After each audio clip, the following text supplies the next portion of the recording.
Start talking, Aziz. Hey, everybody, we are back. Hello, my fellow Westorians. It is our first Saturday live stream in, well, a little while. A few months, days, weeks, add it all together. You get some number. It might be accurate. And look, we have Sean back. Hi, Sean. Good to see you. It's great to be here. It's awesome. Yeah, right? And we have to all give you congratulations on your engagement. Thank you. Sean is engaged. Yay! Engaged to Rita. Rita who's of the in audience at Copperman, who is moment. our live studio audience. All the way from Denver. So congrats. And welcome our very, very special guest from Insider Magazine and a friend of ours. We're definitely going to do some bantering today because we all know each other and we have a great time together. And that's part of what we're looking forward to. But we also have exciting things to talk about. Super fun, cool book that Kim wrote. So hello, Kim Renfro. Welcome to History of Westeros. Hi, thanks for having me. I'm so excited to be here with you guys. Cool. Yeah, well, we're excited Lovely to have Saturday. you. Tell us briefly, if you can. Now, I know this is partially in your book already, but if you could give everyone maybe a brief origin story, like how you got into Game of Thrones, A Song of Ice and Fire, and all that, because we all love origin stories. How you got your superpowers? Yeah, like was it was it a toxic nuclear accident or a radioactive Cat. Renfro or All of the above. All of Okay. the above. Yeah, I'll try and keep this brief because I do feel like it's kind of a long saga sometimes. But so I was first told about A Song of Ice and Fire / Game of Thrones in like early 2011. So it was like right when HBO was ramping up promotion for the new show, and I was like at a party talking to some bros about like Lord of the Rings, and they were like, oh my god, if you love Lord of the Rings, like you have to watch this new show. It's based on these books that are so good. So I went and I like watched the pilot episode when it came out. I like torrented it on my crappy Dell laptop. I'm sorry, HBO. I was a college student who was not paying for television. And I like that first episode hooked me, and I was like, okay, if these are books, I'm obviously just going to go and read all these books right now. Why on earth would I like wait for seasons of this show to unfold? So I went, read all the books. I was obsessed with them. And this was right around the same time that I first got a Reddit account. So I, of course, like found the A Song of Ice and Fire subreddit, and just was like devouring everything that I could about the show, like, or about the books and the show, but mostly the books, like all of the fan theories. And, that's where I first learned about R+L=J because of like a Reddit post and stuff. And so then jump forward to 2014, I was graduating college, and I needed a new job. So I got placed as a temp at this company called Business Insider, which at the time was like a decent, but like still pretty small digital media company. And so I was an office assistant, just like stocking the kitchens and all that jazz. And I started talking one day to one of the editors about like the latest episode of Game of Thrones. And like 20 minutes later, he was like, why do you know so much about this? Like, I was like going down like so many rabbit holes of like theories and stuff that they had changed. And so this editor told me that they didn't have anyone on staff who was like writing about the show at the moment, even though it was so popular. And so, I started writing like weekly articles about Game of Thrones, and then those were doing well. And I wound up turning that into a full-time job. So I was able to transfer departments, and I became a full-time entertainment reporter in 2015. And Game of Thrones was like my bread and butter. That's very cool. I mean, that's very similar to why we're here and where we are, which is just we're obsessed with A Song of Ice and Fire, Game of Thrones, and obsession plus effort.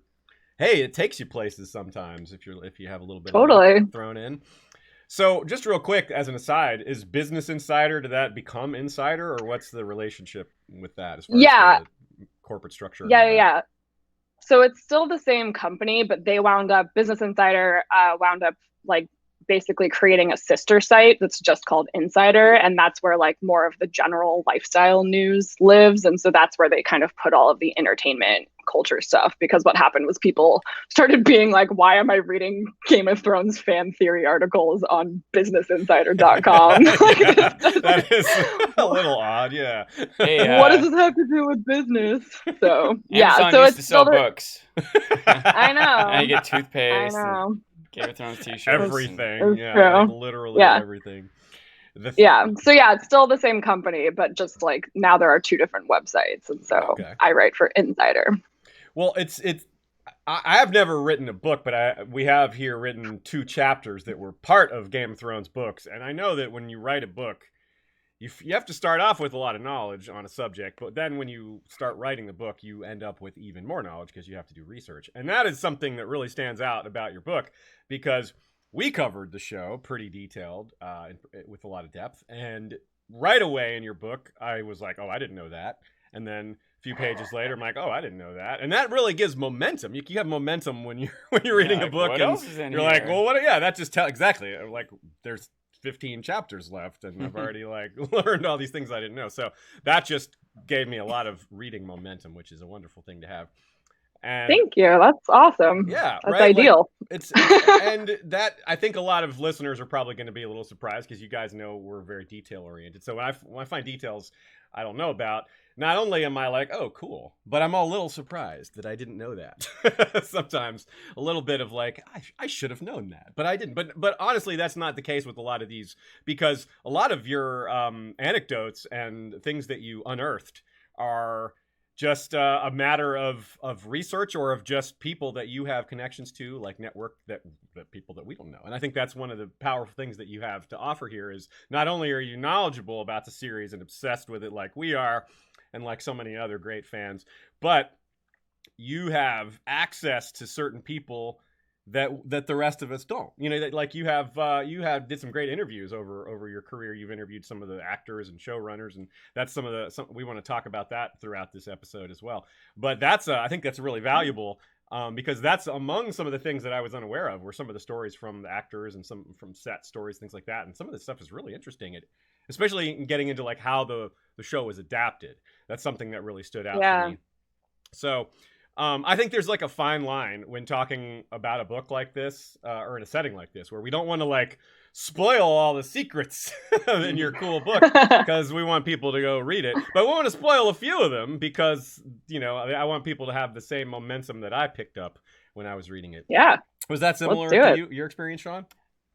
A lot of what you said, but another thought that I had was, do you remember the old Saturday Night Live skit with Chris Farley, when he was like a host of like a local TV, you know, public broadcasting show? You remember that time? And he would have guests, whoever the guest of Saturday Night Live would be his guest, and he'd be like Tom Hanks. He'd be like, do you remember that time when you danced on the piano keys Big? And Tom Hanks would be like, yeah, I really liked that. That was good. Do you remember that time? And so a lot of your book is like that, you know, and I think a lot of fans like that. We want to like recount and reshare these moments of the show. And so there's like a lot of detail and trivia that even we didn't know, but there's a lot of like, oh yeah, I remember that, you know, like not only like moments from the show, but even like cultural moments or whatever. Yeah, you know? Absolutely. And those are the kind of things. We've got several questions lined up for you with regards to like how the industry was affected by Game of Thrones, because that's something you write about in the book, is that. Well, let's let you explain that for a minute. How was you talking about when you were getting started at Business Insider, and this was all just building? Take us through a little bit of the process in that metamorphosis or evolution of Game of Thrones to something you were writing about, to how it just kind of took over the entertainment world and changed TV, because that's a thing that you capture really well in the book that I wouldn't have been able to speak to very well, for example. Yeah, I mean, I think it's so interesting that Game of Thrones kind of started just before like this, what is now called like peak TV era. Like it was sort of like part of like the ushering in of this idea that like television is doing cinema level like production and performances and like writing and all of that. And so in the last decade, like the way that people watch TV has changed. And I also think the way that people consume writing about television has changed. And that's because of stuff like what I do in digital media. Like in 2011, all of these sort of like blog style sites like BuzzFeed and Business Insider and like all of these digital only publications were like in their very nascent stages of figuring out like what works and what doesn't in terms of like capturing people's attention online.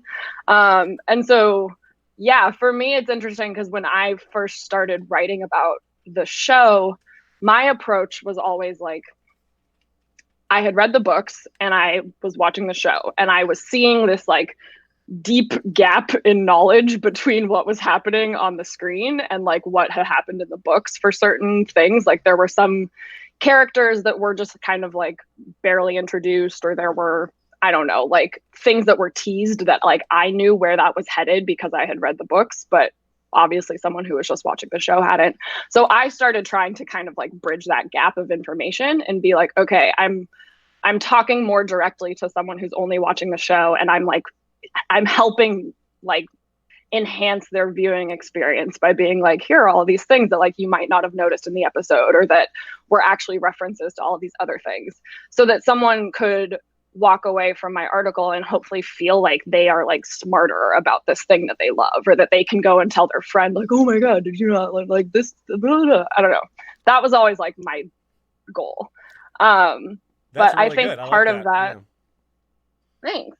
And I think there are some times when I'm like, oh my God, I feel responsible for like creating this trend of being like, the craziest Game of Thrones theory might come true next season. And I'm like, so like those were articles that I was writing, but I was like in 2014 or 2015, I was being like really selective, and I was being like, okay, here's why like Clegane Bowl is like such a big theory. And then like that did wind up happening, or like sure did. I was talking about, you know, like R plus L equals J and all of like the hints that the show had given us, like this is like actually going to come true.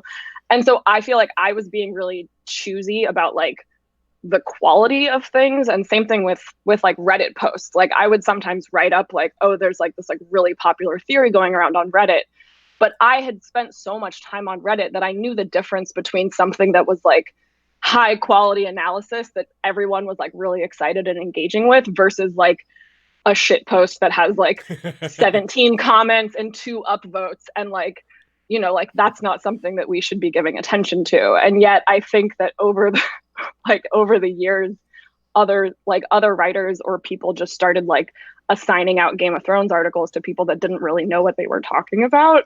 And it just like turned into this entire economy of like clicks and mania around the show that I think was just like, it was bananas. Like you could literally write anything that had Game of Thrones in the headline and people would probably click on it. I mean, that's true in the publishing industry, right? You put like, it's blah, blah, blah, Game of Thrones. Like everything, they try to tie it to Game of Thrones, and like new TV shows. Yeah. Like, oh, it's the next Game of Thrones.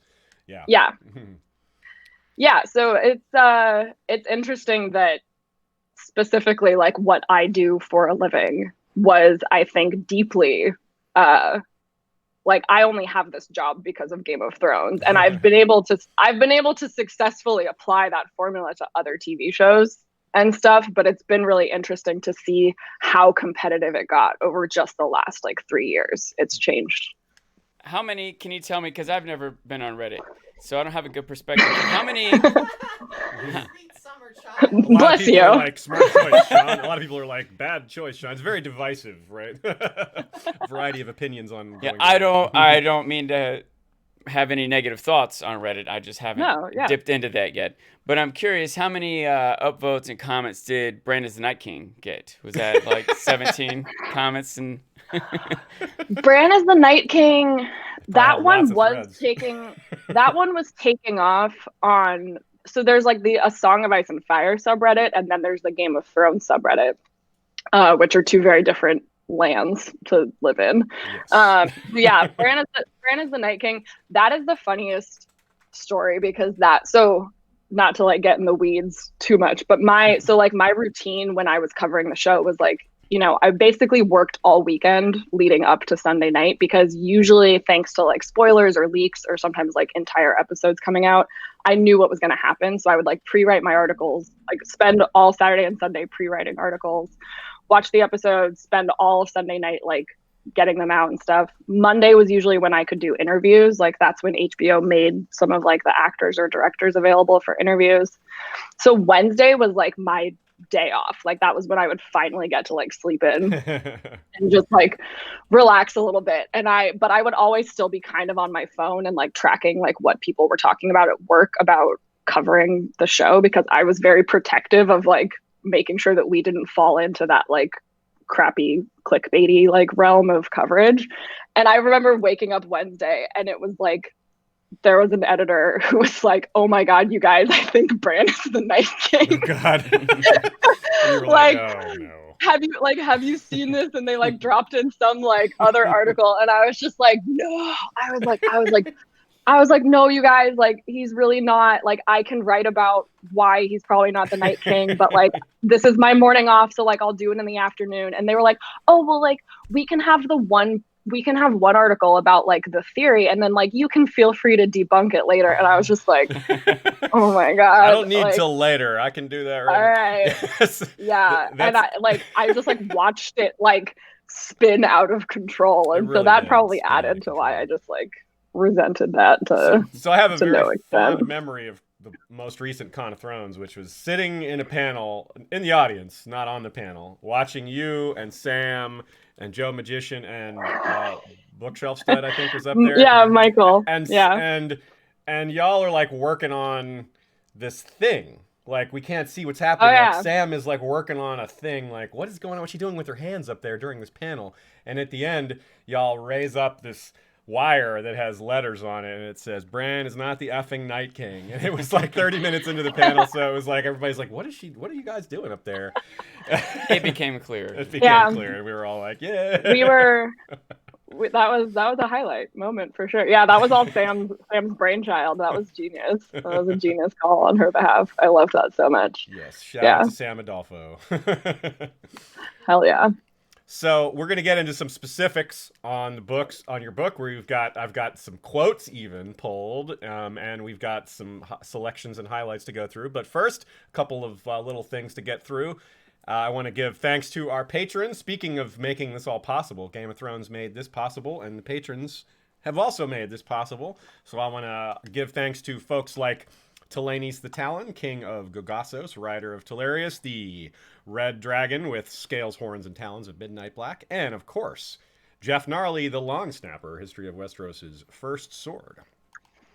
So, there's a tradition around here where sometimes our listeners, live viewers especially, send in donations to get our guests to say a certain tongue twister. And so the time is nigh. Kim, can you please say Irish wristwatch 3 times fast? Irish wrist. No. The answer is no. You start with one time. Irish wristwatch. Why is that so hard? It is really hard. Irish wristwatch. Irish wristwatch. Irish wristwatch. Yes. Aziz lulled you into thinking it was going to be no big deal. He practiced it like 500 times before the... That was impressive. Every night before I go to bed, I say no. It's like Arya with her list. So quick announcement, Valar Rereadus is ongoing, of course. We're rereading all the books with the show information in mind, as well as Fire and Blood and everything else that's come out since our last reread, which we haven't ever done an official reread on the podcast. But it's very fun going through all that and attaching all the things we learned from the end of Game of Thrones to the foreshadowing that we're seeing as we go through. We're on episode 10 out of 12 of A Clash of Kings. And thanks to patron voters, we're shortening the length of the episodes. They've gotten too long. We're going to do 5 chapters a week for Storm of Swords instead of 6, as we were doing for Clash of Kings. The patrons have spoken. It says I have spoken on my shirt, but really they have spoken, and we will go with that. So, Kim, this is the first book you've ever written, right? How cool is that? Was that take us through a little bit of the process of like writing a book? That's a big deal. Big step in your career, huh?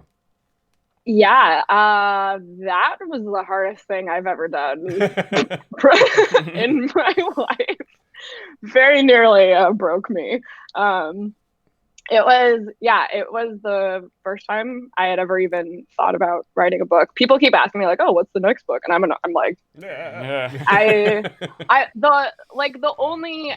only reason why I felt confident in that writing a book about Game of Thrones was something I could do is because like I already had this back catalog of like hundreds of thousands of words already.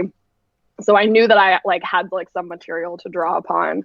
If I write a but book, it'll definitely be a self-autobiography. That's got all that. Yeah. That's the way to go. Yeah, it was really daunting, but it was about the time that they had finally announced when the final season was coming back, so I knew that we had this like chunk of time, and I just kept thinking to myself like, somebody is going to write a book about this show. Like, it is the biggest TV show that has ever existed, arguably.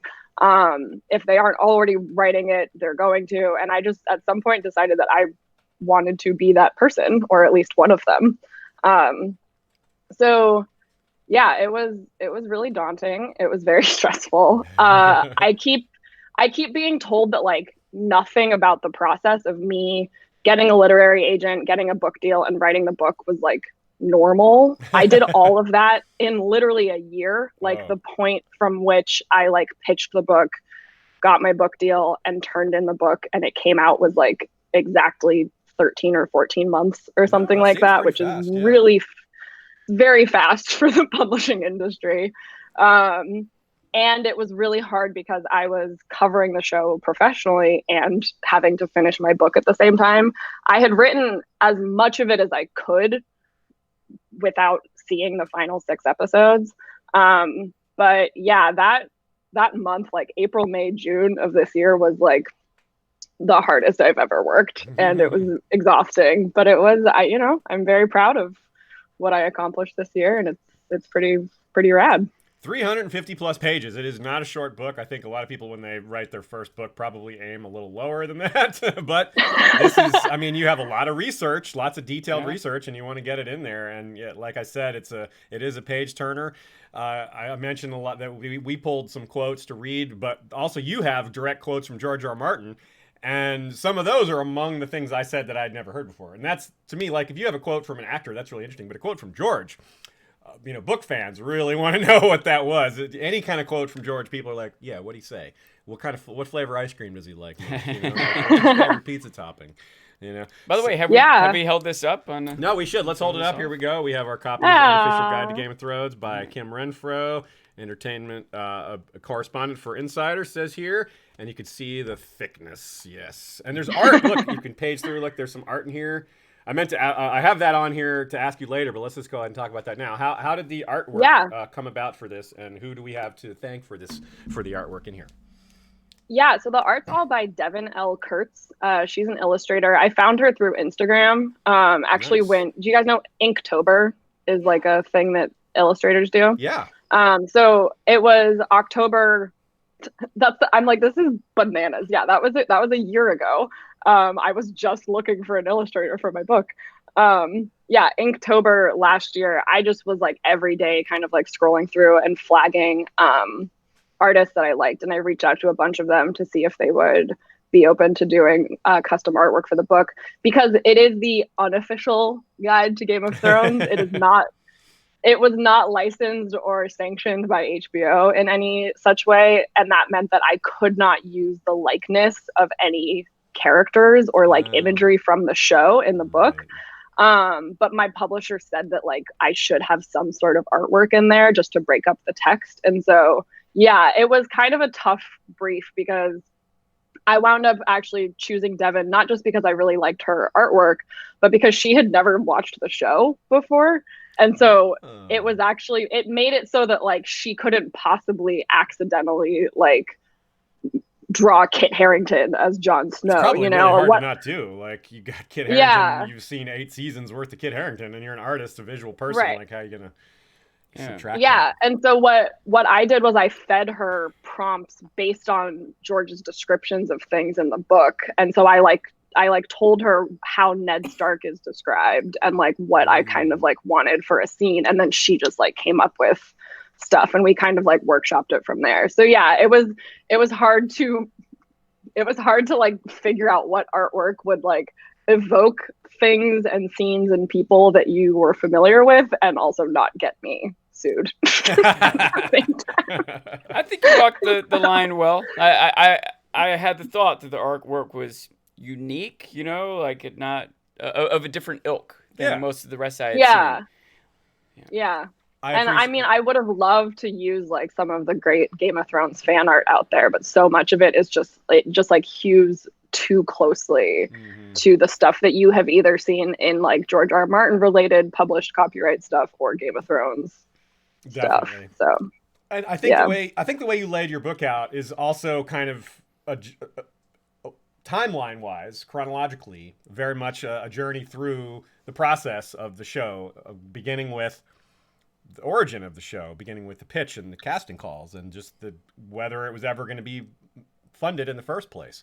And then you move on to the actual show and the actors' experiences and the viewers' experiences from the early seasons, and then how it grew, and then how it changed TV. And then later in the book, where we get into things like major plot points and from multiple angles, even not just how the plot points affected the audience, but again, how that affected the industry and how it affected the actors, because Game of Thrones being such an unusual show, you have things that aren't completely new to the industry. Like you have examples like Star Wars, where even a lot of the actors didn't know the Luke Skywalker is Darth Vader's son reveal.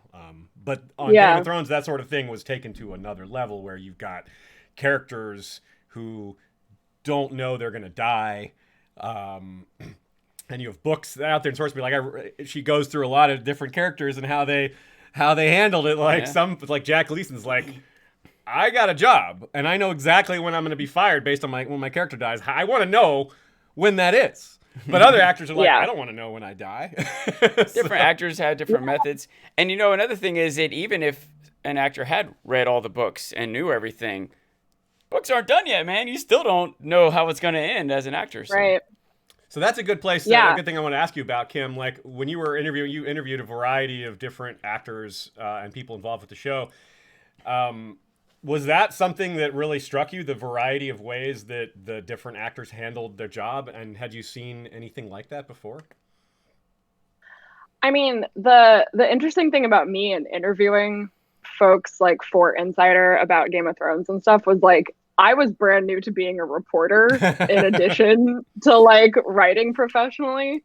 So I definitely experienced like a learning curve when it came to like talking to some of the actors. And it was always really interesting if I got on it was usually always over the phone, and like interviewing someone over the phone is tough. And all of the actors kind of have their own different like personality types and or levels of preparedness, if that makes sense. Like every time I've interviewed Isaac Hempstead Wright, he always has like some sort of analogy or metaphor like ready to go for like explaining something about like Bran's powers, which was always really cool.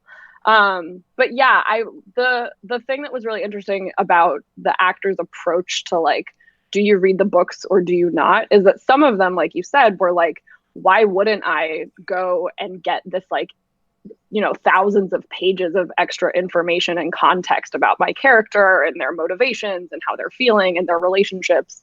So like, it's interesting that some people did want to do that. And then others, like I think Lena Headey was one who was like, I never wanted to read the book because I wanted to be able to perform to my best ability of like exactly what Cersei was experiencing in that moment. And a lot of them, and I think this was usually for like the older actors who were more experienced, thought like they worried that if they knew what was coming, that would somehow inform their performance earlier on. And they didn't want to like accidentally be like threading in, plot twists to come or like downfalls or uprises or whatever it was.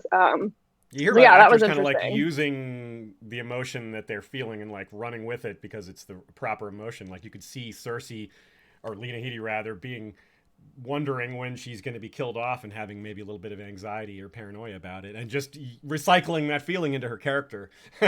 Right. And sometimes actors don't want to, their take isn't as important as the director's take. Does that make sense? They don't, they're worried that they are too invested in how this character's supposed to be.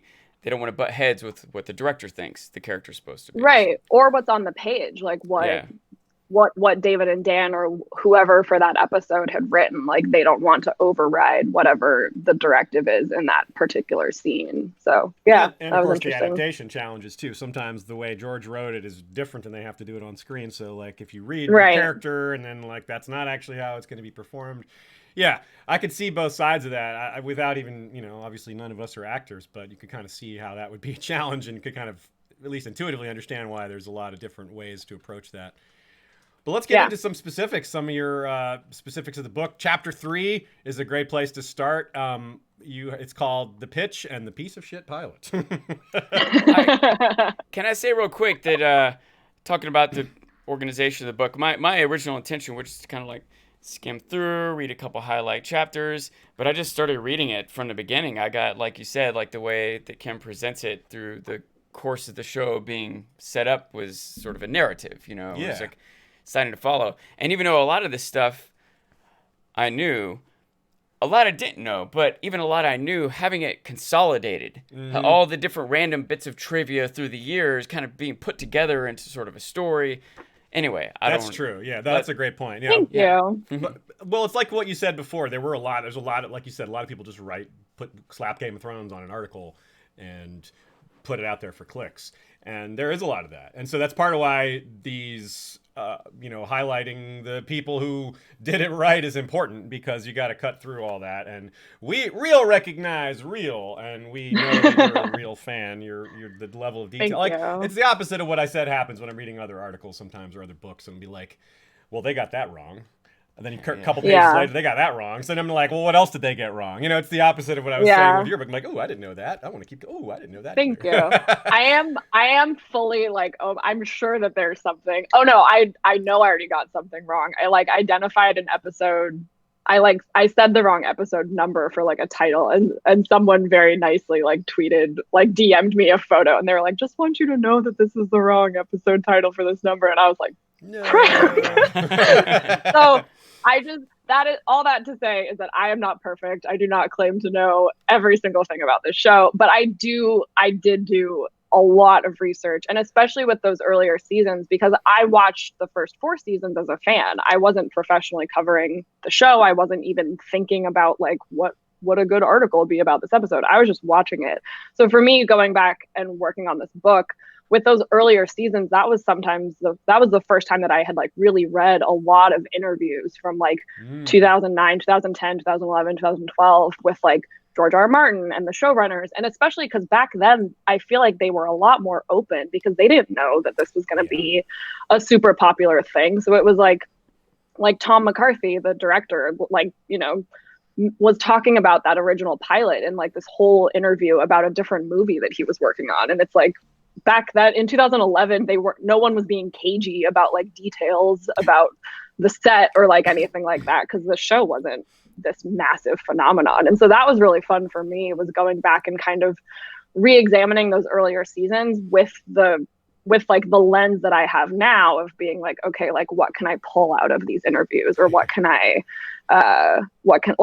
I not know before? Because if I didn't know it, then there's a good chance that someone else probably didn't know. You're looking back at them and being like, sweet summer children. Little did they know they'd be handing out fake scripts, filming fake endings, and actually using anti-drone technology to stop people from spying on their sets. I mean, damn. Yeah. Like it's like a literal arms race, this stuff. It's unbelievable. Yeah. There's an entire chapter that got cut from the book that I might still try and like publish someday. It's just like a blog post or something that was all about the like spoiler culture that sprang up about. Like my editor decided that it seemed like my editor was worried that people wouldn't really care about that aspect of it in like 5 or 10 years. And the idea was hopefully for this book to be something that someone could pick up at any point. But yeah, I wrote like this entire thing about kind of like the way that the like leaks and like all of this like intense like leak and spoiler culture rose up around the show. But yeah. That's a whole maybe someone should do a project on that with crossing a few other barriers like Star Wars and a few other things that have that same problem. But it's a really fascinating thing, because that's a perfect example of something the way industry has changed. That wasn't really an issue, other than little tiny examples like the Darth Vader one, which there's no drones involved in that. That's just general information leaking, rather than we're not talking about technology being involved to spy and things like that.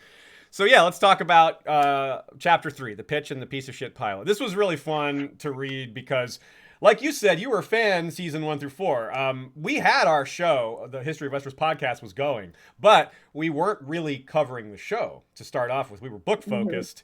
We were kind of drawing off the fact that the show was bringing a lot more readers to it. Like case in point, a lot of people watched season 1 and were like, I don't want to wait till next year. I want to know what happens. I want to read the next book now. Do I get credit for being patient? You get partial credit. So this was really fun. Talk to us a little bit about this process and the pilot, and how crazy it was to see how little everyone kind of was feeling out this process, and how little a lot of people knew what they were doing, because so much of this was new. Like the style, so much of this is new. The industry was new. Having epic fantasy on TV was kind of new. Dave and Dan were new to making TV. George wasn't new to TV, but almost everything there was so much broken ground with all this, including the way this broke down. Like the way you describe it in the book, the pilot was a failure, and that should have doomed it. But I think my ultimate takeaway from reading so much about how this came together, and then like putting it all in context, was just like how much dumb luck was involved with like obviously George, and he's talked about this before, and he has a few different sets of agents, is my kind of understanding. And he has this one particular agent who is now like an executive producer and kind of his like co-partner and all this stuff, named Vince Gerardis, who basically, like, Vince's sole purpose or goal, especially in the early 2000s, was trying to shop around George's writing for adaptation purposes. Like, he was the person who was kind of helping facilitate those ideas. So he's the one who sent the books to David Benioff. And I think that this is something that I couldn't find based on like existing interviews, and I wasn't able to talk to more people about it. But I assume that he maybe found Benioff because of his like, script to adaptation experience a little bit. Like Benioff had done some of that before. David Benioff reads these books and like sends them to Dan Weiss, who was his really good friend from college at the time and his kind of like writing buddy. So they on their own loved these books, were obsessed with them, and they decided that it would work best as an HBO show. And George had been kind of like privately thinking like, this should probably be an HBO show, because he had been approached so many times, usually for movies. And every time he was like, no, you can't turn this into a trilogy movie. No, you can't turn this into like, a 30-minute on cable TV show. Like, no. So like when they sat down for that lunch, it was already kind of serendipitous that they had separately been thinking that this would work really well for HBO. And so then they like bonded, for lack of a better term, over that. It's also very lucky that George, asked them this Wonka test question of like, who is Jon Snow's mother? And David and Dan had already been talking about that on their own, and they had the right answer ready. And then, reading. So it's called the Show Bible is like the term for it. And that's this like massive document that it includes like a pitch letter, sometimes an outline, and a lot of TV producers and like showrunners will put together like a show Bible when they're first thinking about making a TV show. So that Show Bible is available to read at a local library here in Los Angeles. Called the Writers Guild Foundation. Anyone can go there. You don't have to be a Writers Guild member, but you can't take anything out of the library, and you can't like document it or you're not supposed to take pictures. You can't whatever. So for when I was writing this book, I spent a few weeks just like sitting in that library and working on my book with like a iPad basically. And so the Show Bible is there and you can read the entire thing. So in that Show Bible for Game of Thrones is the pitch letter that they sent to HBO. And that was just like, reading that is so fascinating, because I'm like, it's a study in like, how do you package something like this for a executive producer or for the HBO brass who are, potentially spending millions of dollars on this show, which they wound up doing. But it's also like Benioff and Weiss are so brazenly confident in that pitch letter. Like they knew that people would love this story, and they wrote about it. They weren't wrong.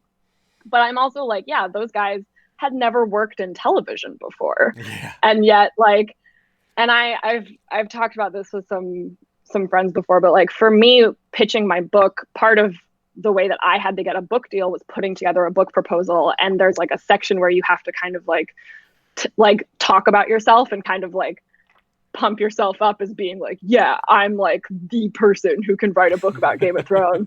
And that was like very hard for, like, I had a very hard time, like basically bragging about myself on the page or whatever.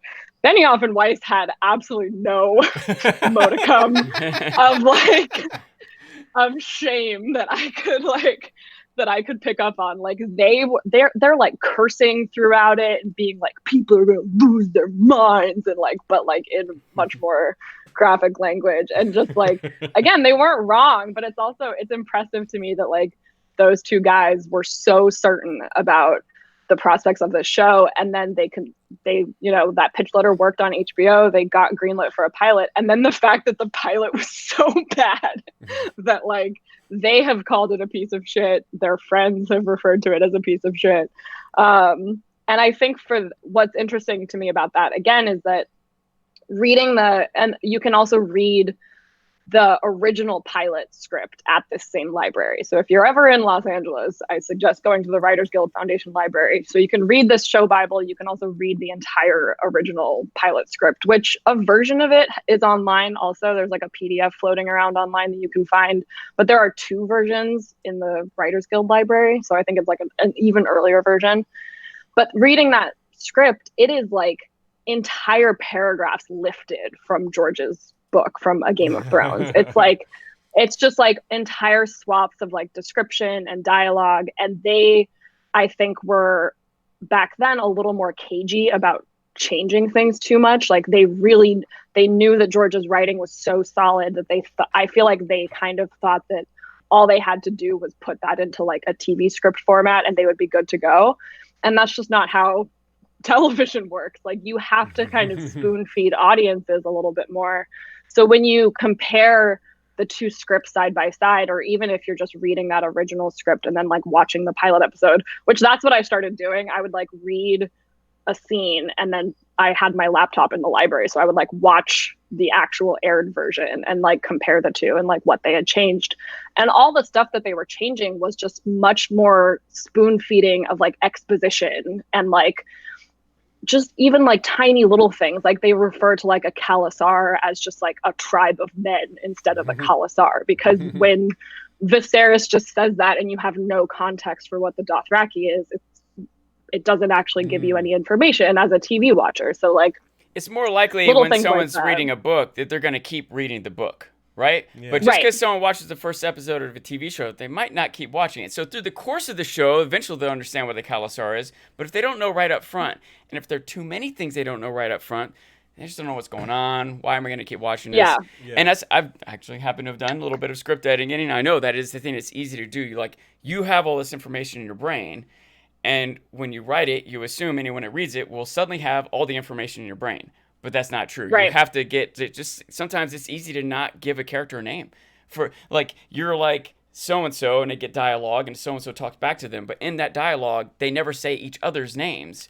So the audience doesn't know their names. Mm-hmm. And so one thing I appreciated, you kind of talked a little bit in the book about what it was that was wrong with the pilot, Yeah, they had this kind of flaw, a huge glaring flaw in understanding of some of the characters that was vital, was super important. And if you don't understand that Jaime and Cersei are brother and sister, that moment at the end isn't very shocking, Yeah, they were like, why'd they kill the kid? Yeah. Like, what was so bad about and not only that they're brother and sister, but that Cersei's married to the king, which now the very first conversation that Jaime and Cersei have, like they specifically call each other brother and sister at least once, I think. And then Cersei says something about my husband, and Jaime's response is like, the king would have my head, like would already have my head on a spike, or it's like these like little back and forths that weren't present in the original version that just like do a little bit more exposition and like relationship establishing. Same thing with like the title cards of being like Winterfell, like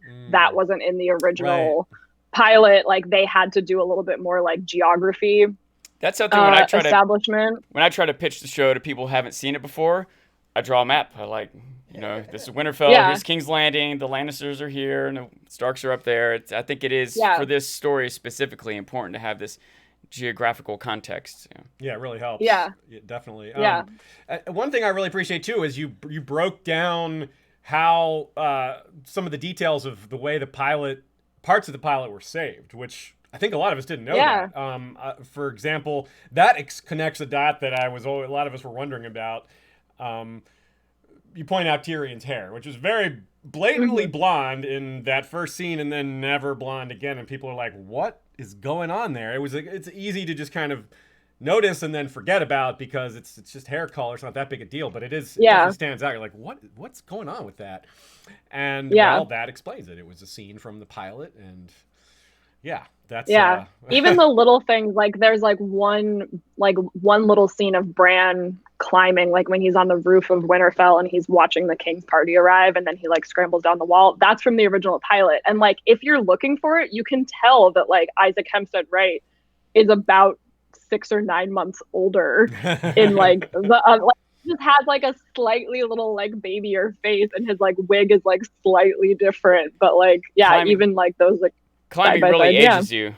Climbing really ages you, yeah. And you point out too that with Tyrion's hair in mind, that one's kind of obvious. I mean, you see that, but you pointed out some that are not obvious or are really hard to catch. Like that one's hard to catch, but just staying with hair only.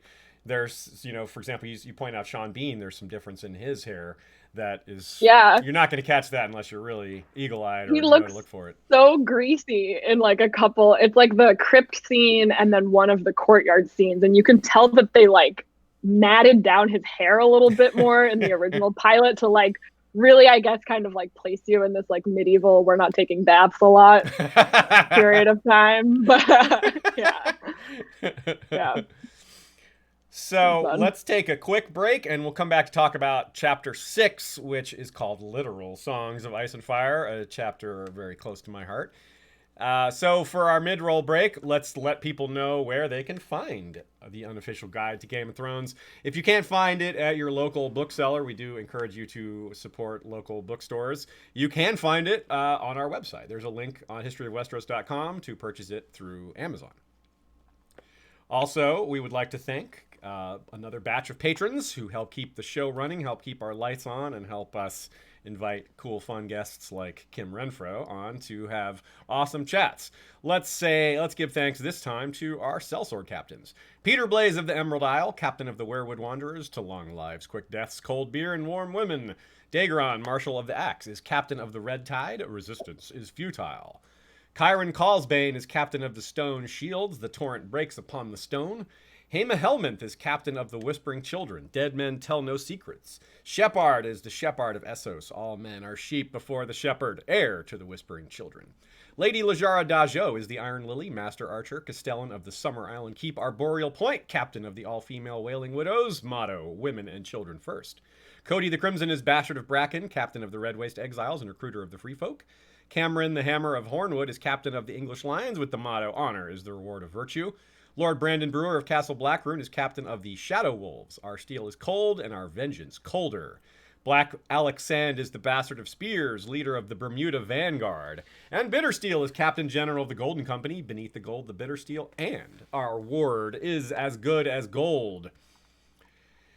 Also want to let y'all know that we have received a donated copy of Fire and Blood from our very own Captain Haema Helminth, a.k.a. Tommy Pappas, who is also a mod of our History of Westeros Facebook group. He went to an event, a George R. R. Martin event in Chicago, where he lives, and got a copy of Fire and Blood signed, and he donated it to us with the intent of giving it away. So around Christmas time, we'll be doing another live stream where we'll be giving away a signed copy of Fire and Blood. Very cool. All right, so let's get back to it. Chapter 6 you have called Literal Songs of Ice and Fire. I really appreciate the specific detail on Ramin Djawadi, the person. You talk about him and the way he writes his process, how his wife is a big part of it, and just how his brain works, which I thought some of that's particularly interesting. I won't spoil the specifics, but very, very interesting. Ramin is, of course, extremely beloved. He is a huge part of why Game of Thrones was popular. He's kind of the John Williams to Star Wars, which, John Williams' contribution to Star Wars is one of the biggest contributions music-wise to a franchise, and this I feel like is on that same level. To music. To music, yes. to not just to cinematic music, but to just music in general. And you went into a lot of detail on things that a lot of us know but don't know well. And by that I mean that the music in A Game of Thrones tells a story because Ramin writes it that way. And he's clever and sneaky and subtle. And sometimes it takes extremely well-versed, I have a music degree and I didn't catch like any of these things. And finding these patterns. And to me, that's just so beautiful because already in just the book fandom, one of the things we love about A Song of Ice and Fire is there's so many stories within the story. There's so many stories happening at once. It's not just one story. There's side stories, sub-stories, all this, whatever you want to call them. And that is translated on the screen in this unusual way because obviously music in books is nothing compared to music listened to, whether it's just on headphones or in a movie or what have you. All we get in a book is, he writes out the lyrics sometimes. And when Roy Dotrice puts it to music, he does things like Frere Jacques and the Happy Birthday song to set it to melody. It's like, well, it's not quite as good as Ramin Djawadi. And so you point out a lot of really interesting details. For one that maybe I subconsciously knew, but didn't realize was You point out that they didn't use any piano until Light of the Seven. And I was like, oh, yeah. Yeah, you might not consciously think through the course of it, they're not using any piano. And when they do use it, you might not think, hey, they're using piano. But you do recognize there's something different. Yeah. And when you're told, when you see that reveal, you're like, no wonder. Yeah. So tell us about how fun that was for you and just anything any anecdotes you have about the music aspects of your research and writing that chapter. Yeah. I mean, I will say Ramin Djawadi is like one of my favorite people to talk to in terms of like behind the scenes folks that I've been able to interview over the years. When I first started writing for Insider, we weren't a very well-known website. You can argue that we're still not. I feel like half the time I tell someone I write for Insider, it's like a crapshoot of whether or not they know what that means. But so my angle to try and get interviews for the website was to ask for the people that weren't, I wasn't going to get Emilia Clarke on the phone, but I was kind of maybe I can talk to Ramin Djawadi. I love the music on the show. And so I've interviewed him 3 times now for Insider. And so that's what's in the book is all of my old interview quotes from him that have appeared online already, but just kind of put together in a more cohesive chapter. And yeah, I'm one of those people who really believes that the score on a movie or a TV show is what tips the scale for me, loving it versus just enjoying it. I think that it makes a world, it makes a world of difference. And like you said, it has its own narrative to it. And that idea of building a melody from an earlier season that has an actual impact later on in the show is just really cool. And so, yeah, I loved that he was able to he told me little things that Littlefinger music. I don't think that I would have ever noticed that on my own, but he was the one who told me that he had written a melody specifically for Littlefinger that you don't really hear in full until season 3, practically. It really kicks in that Chaos of the Ladder scene. But if you're rewatching the pilot, a little hint of that same melody plays when the Raven arrives at Winterfell. Because Littlefinger is the one who was behind, he was behind all the machinations of Lysa Arryn sending that letter.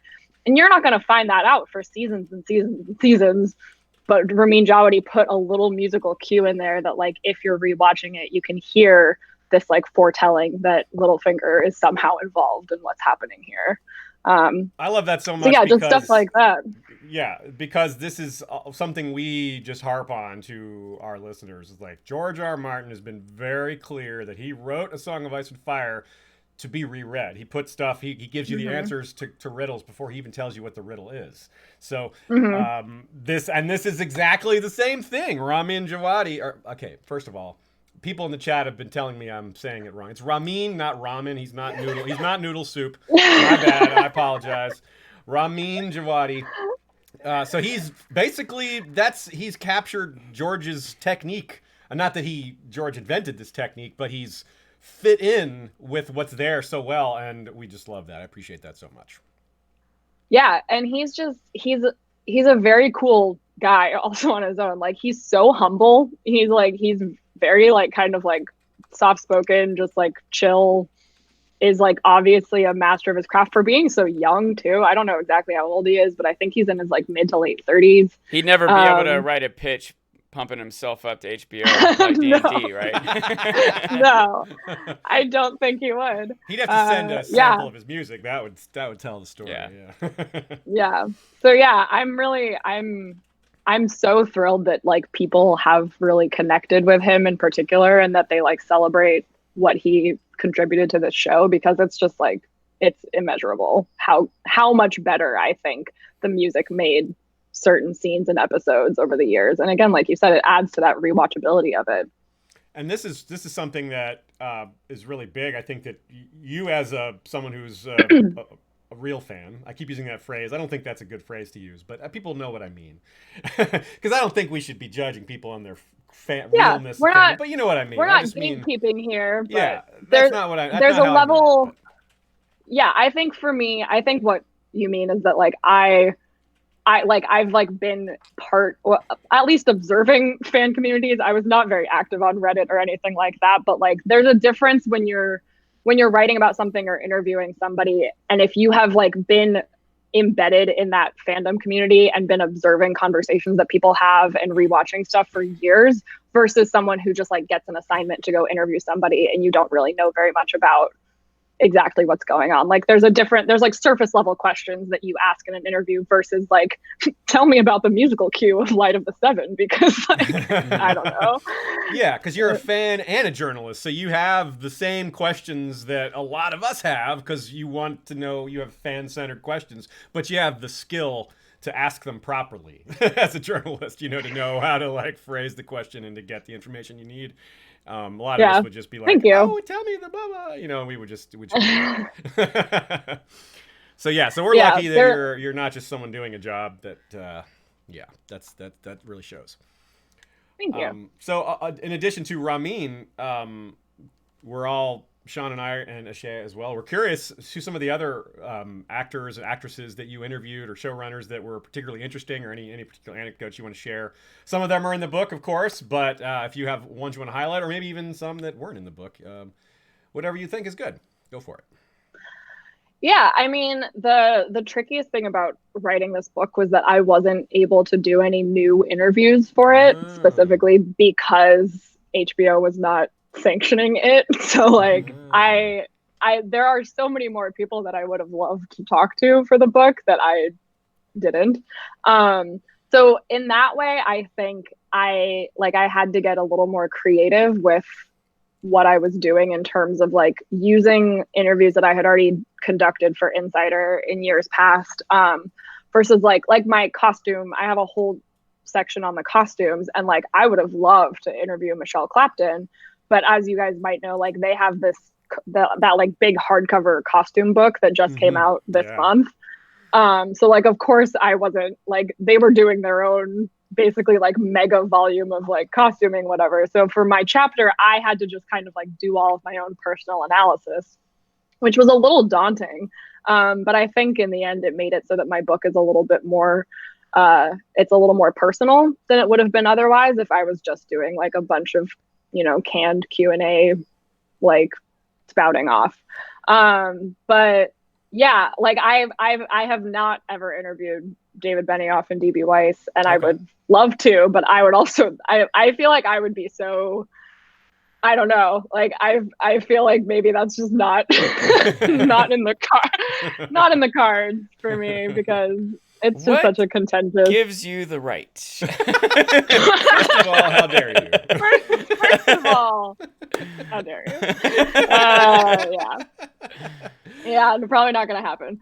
But no, I mean, for me, over the years, like, it's definitely been, I mean, like, yeah, highlights of my life have been the times that I have been able to like go to the premieres and like talk with people and like when I saw, and not to be all like, I don't want to be braggy. This is when I'm like, I don't know how to talk about No, these things. brag, do But it. This like, is your moment. it's like when I went to the Emmys this year for the first time. I was like doing like red carpet reporting, and I interviewed Liam Cunningham and Isaac Hempstead Wright, and Liam Cunningham like recognized me a little bit, Ooh. like, because the very first time I interviewed him, they said like, oh, this is like Kim Renfro's on the phone, and he was like Renfro, like in his like Scottish Irish accent, whatever it is, but he was like, he was like asking me where my name was from, because he kind of like recognized that it was like some English, Irish, whatever, and I was like, I don't actually know where I'm from. But so he like kind of knew my name, and I was like, that is so crazy that like I'm standing here like on the Emmys red carpet, and like Liam Cunningham is like, oh yeah, Kim Renfro, I know you. And I was like, okay.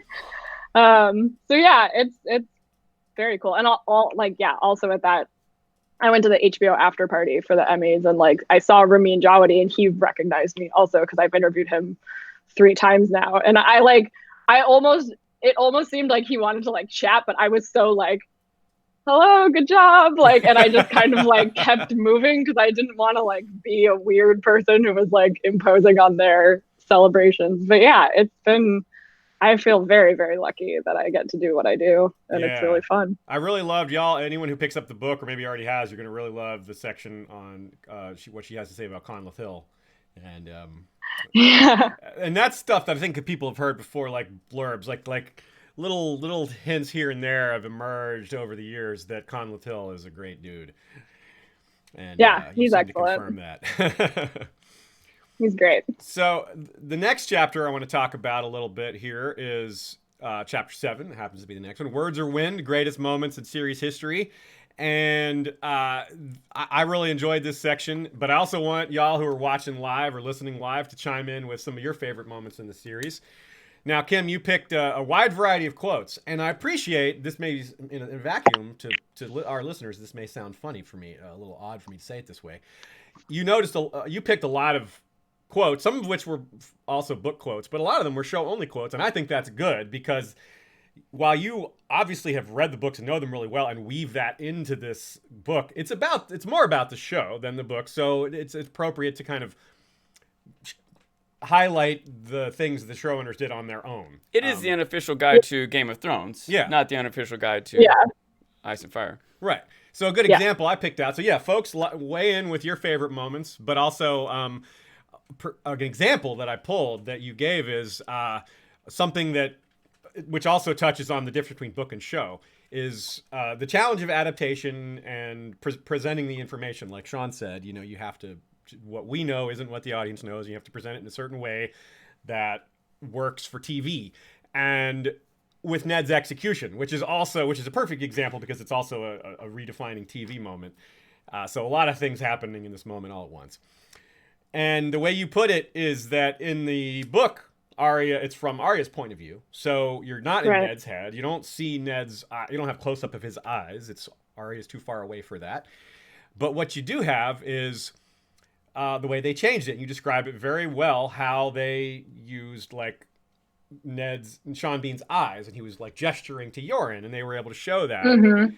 And that's really good. And you actually pointed at, and this is yet another example of something I didn't know, was you pointed out that George had a comment on that change. And I won't say exactly what it was. This is one of those, I'm going to be a little bit of a jerk and not say, leave that as a tease. But he did say something positive about that. And that's really cool, because it's probably extremely validating for them to, when George says that's a good change, because Yeah, everyone's totally. nervous about changes, you know. Some of us hate the changes, but certain changes more than others, of course. But it's a Yeah. very nerve-wracking thing. So, let's if you could speak to that process of adaptation for a minute, that would be really cool.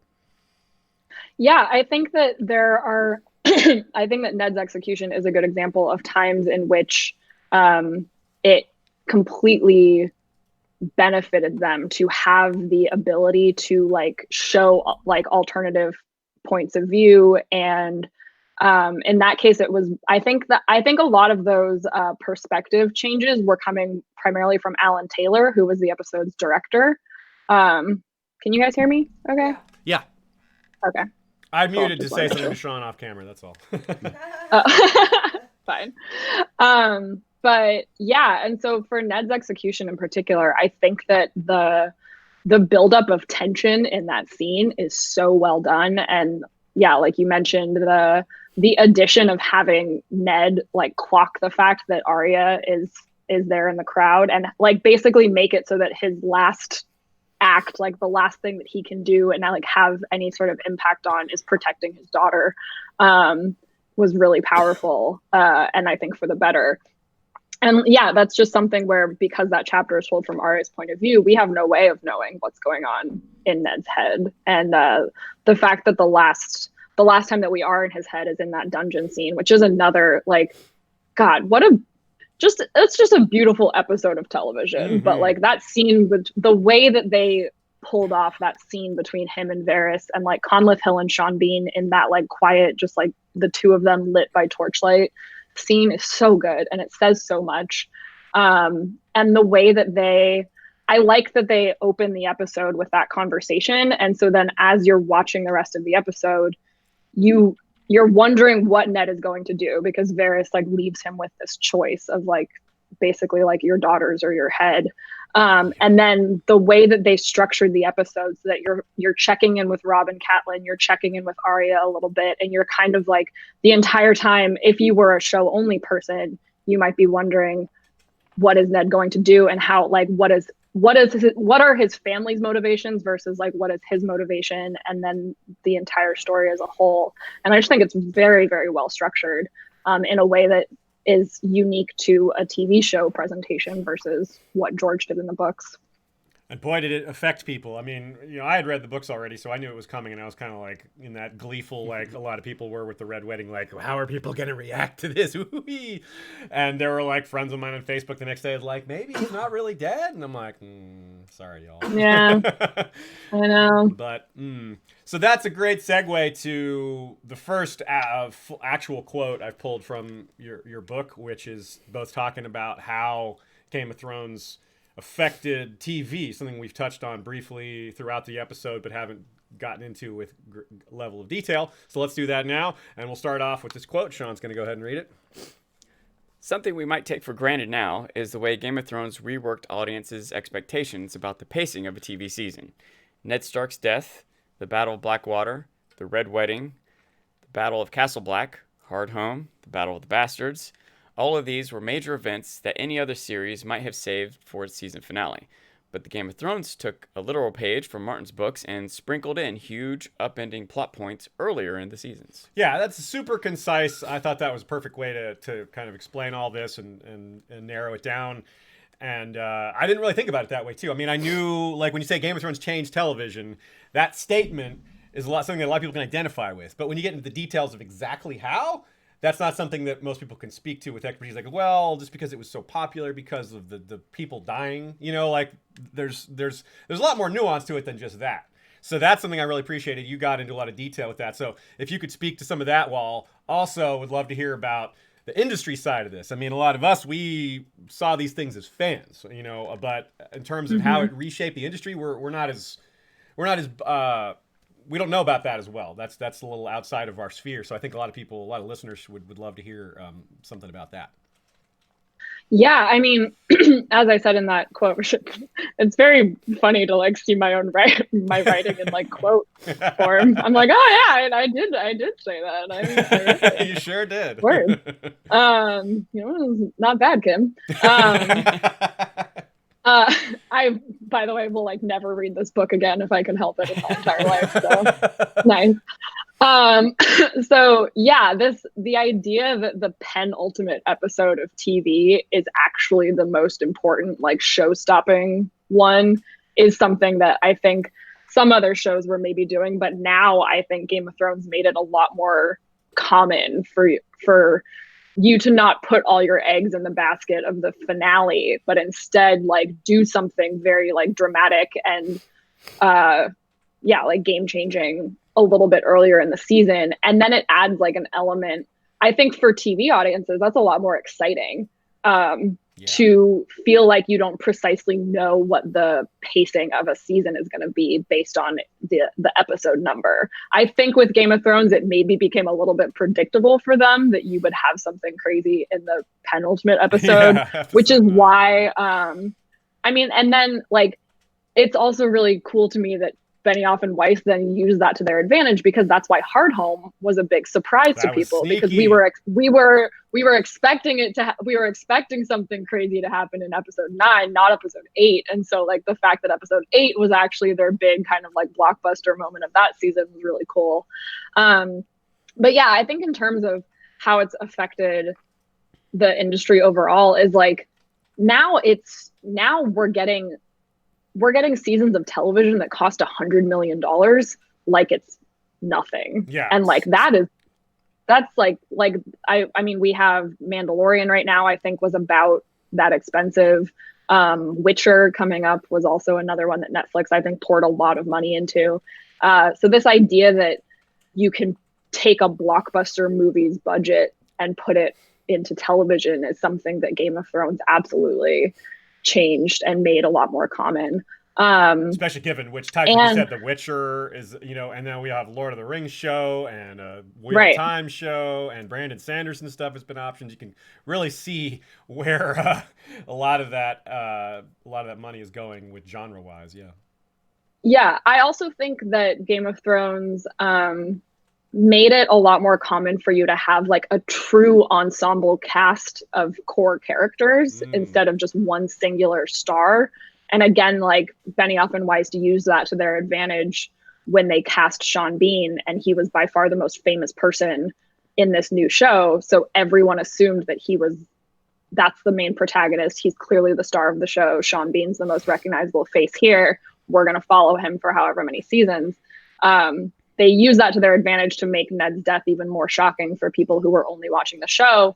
But then once he was gone, it really, like when you look at award nominations and stuff, it's like, how are you going to pick a lead actor out of this set of characters when really they're all being doled out about an equal amount of significant character time and like great monologues and like whatever. This idea that you can have 8 stars of your show and like lead characters versus just following 1 or 2, I think is also a lot more common now. That was the crux of my note taking, by the way, was trying to determine who the main character was. That was my format. Was I would write the characters out on a page and like draw lines whenever they interacted and try to see who had the most lines coming from them. And I still couldn't figure out who the main, like I guess one character has 17 lines and one has 16 and one has 14. So I don't know if that really makes one of them the main character or not, especially because it would flip-flop each episode. Yeah, so. Like Ned, you could argue Ned was the protagonist of Game of Thrones. But like past, I mean, I'm talking about the books. But once you get past book 1, it's maybe Tyrion is the protagonist of Clash of Kings. Maybe he has the most screen time, but so this is a good point because we're talking about breaking the awards format too. It's yet another thing that Game of Thrones kind of threw a monkey wrench into. They forced the industry to change by being good in new ways. I want to come back just briefly to what you just said about the other shows and how much they're spending too. Because, or not how much they're spending, but about the use of Sean Bean and how that was a big surprise. That trick doesn't work anymore. Everyone knows the famous actor that lasts one season trick now. It's been done a lot, but before it was a new thing. So that's yet another thing that Game of Thrones is going to go down as unique, because that's a trick that just isn't going to work again. Now that do the opposite. Make it look like they're going to kill the guy off, especially if you hire Sean Bean, who everybody expects to die. And then, whoa, he just keeps putting him in situations where like, oh, he's going to die. And then someone saves him. It's like, whoa, Sean Bean was saved at the last minute. That never happens. That's the plot twist, is that he's alive. He's even in on that. That joke is so out there that even Sean Bean knows that. He's like, yeah, I'm always getting killed. I need to not get killed so much. Speaking of getting killed, the Battle of Blackwater was the first on-screen battle, like big battle they were able to do. Season 1 didn't have, any large-scale engagements like that. And so can you talk to us briefly about how that pushed through, as in we're talking about the industry adjusting to all this, and was there, I know this was kind of in the past for you at the time, because like you said, you were a fan for the first 4 seasons, but when you were researching Blackwater, was there a lot of difficulty for them to, justifying spending so much money on a single TV episode and things like that? Yeah, that was the first time that they had to kind of go to HBO with like empty hands and be like, please, sir, can we have some more? Stick a few million in our cup, please. 15 to be exact. It was literally, I think for Blackwater in particular, they had to ask for an additional, it was either 1.5 or $2 million. I can Google it to verify, but it was, they did have to specifically ask for a little bit extra, and there was a lot of pressure on them to deliver something that made that money worth it. Because as you guys obviously know, having read the books, there was supposed to be the Battle of Red Fork. That's what it's called, at the Trident, whatever, the one that Tyrion was supposed to be in. Yeah, the one where he just gets knocked out. Season. Green Fork. Yeah, Green Fork. Green Fork. Yeah. Sorry, Green Fork.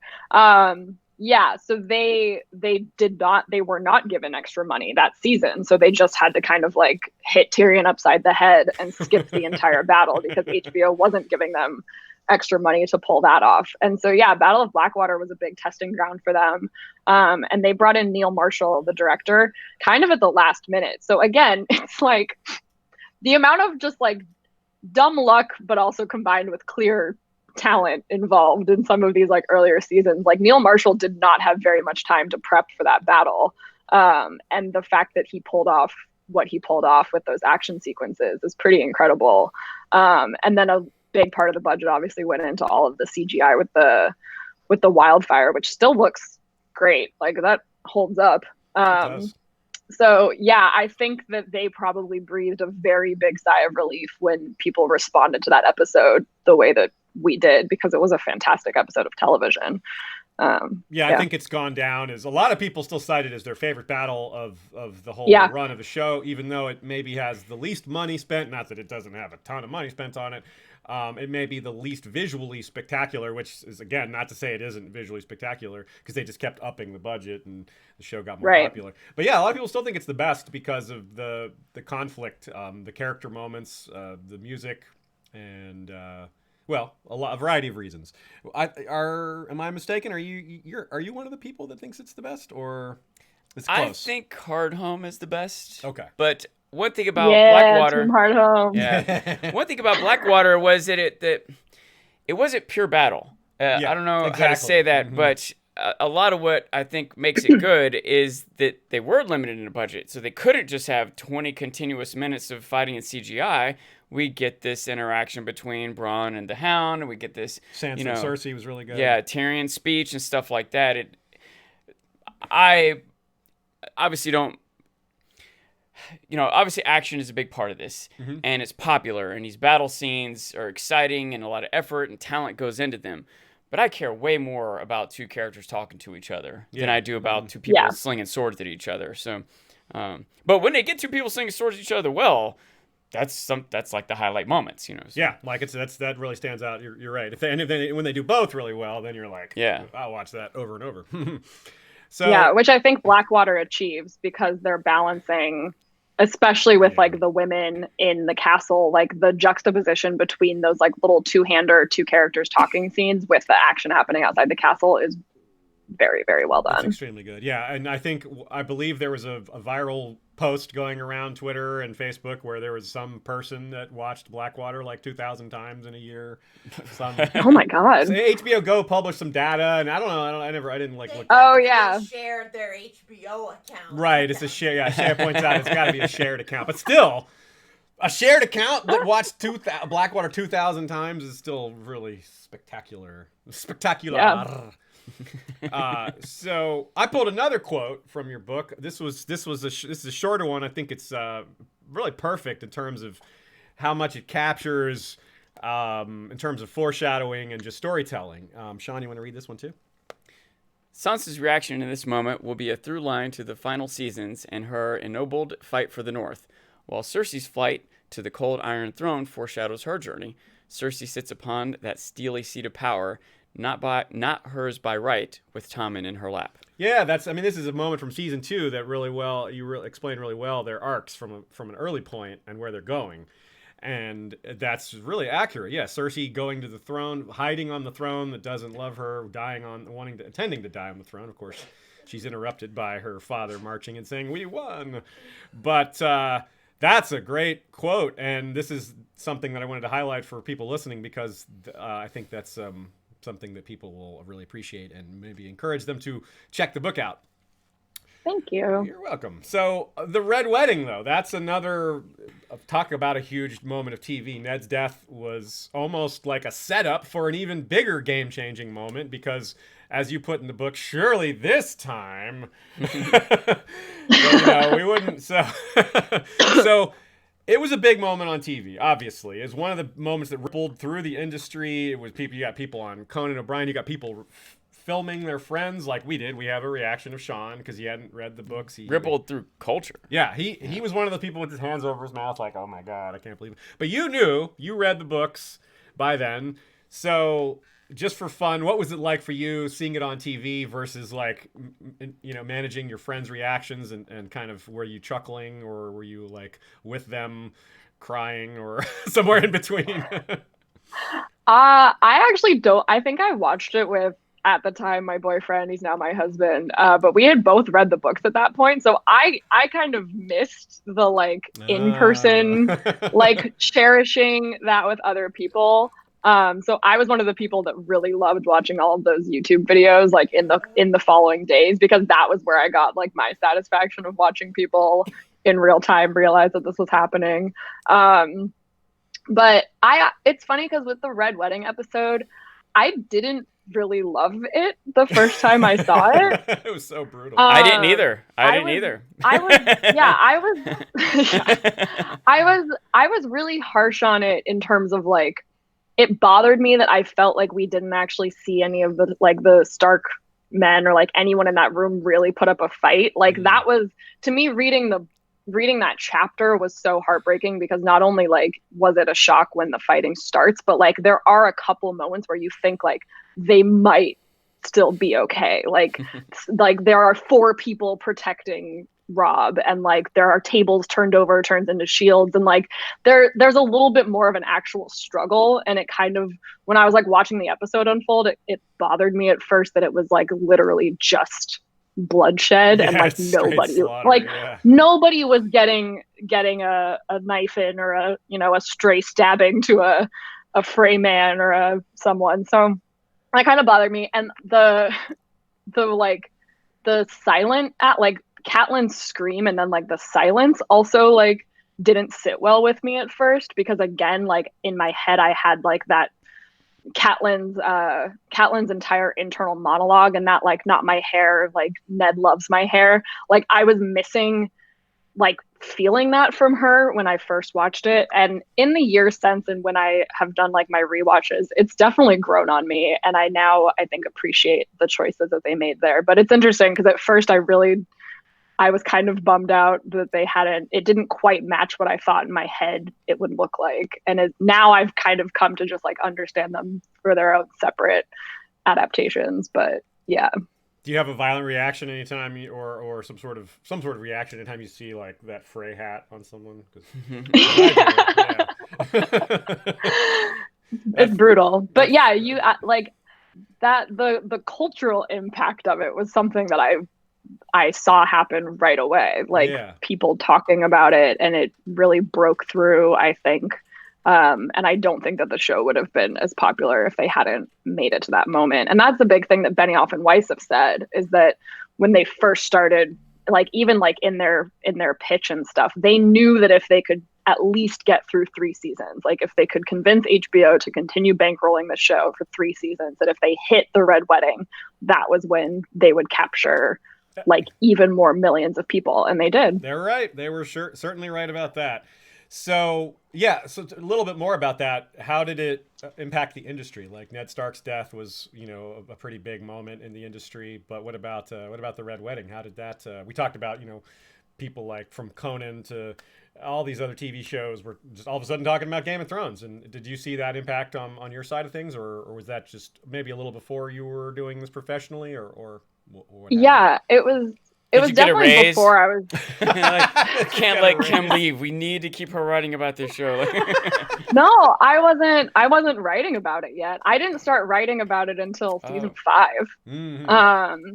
So and again, like in terms of like writing this book, it was kind of fun for me to like go back and actually get to write about this episode, because I had never really been able to do any sort of like analysis or in-depth like writing about the Red Wedding in particular.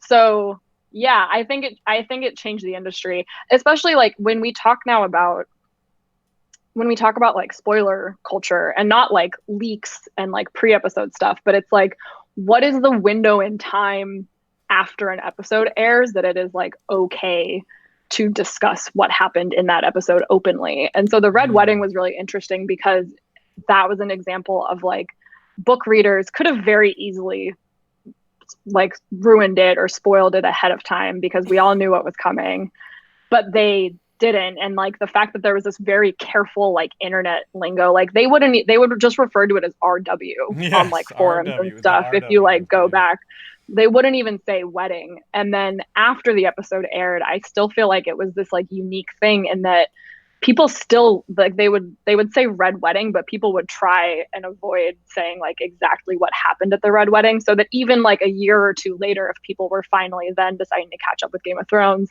it would still be a little bit of surprise. They'd be like, I don't think that's what you guys. Holy crap! Yeah, this is what's happened, right? Whereas I don't think that we would be able to pull that off in 2019. I think that even if you told someone who hadn't read the books or seen the show, if they got spoiled, someone told them like, everyone's gonna get killed at Rob's wedding, at the something along that line, I still don't think that the average viewer would think that like all the random soldiers in a background are gonna get killed. Not that Caitlyn and Rob and like the all the main think it's an characters. Exaggeration. Yeah, exactly. So you still I think would be a little surprised if you knew what was coming. You know.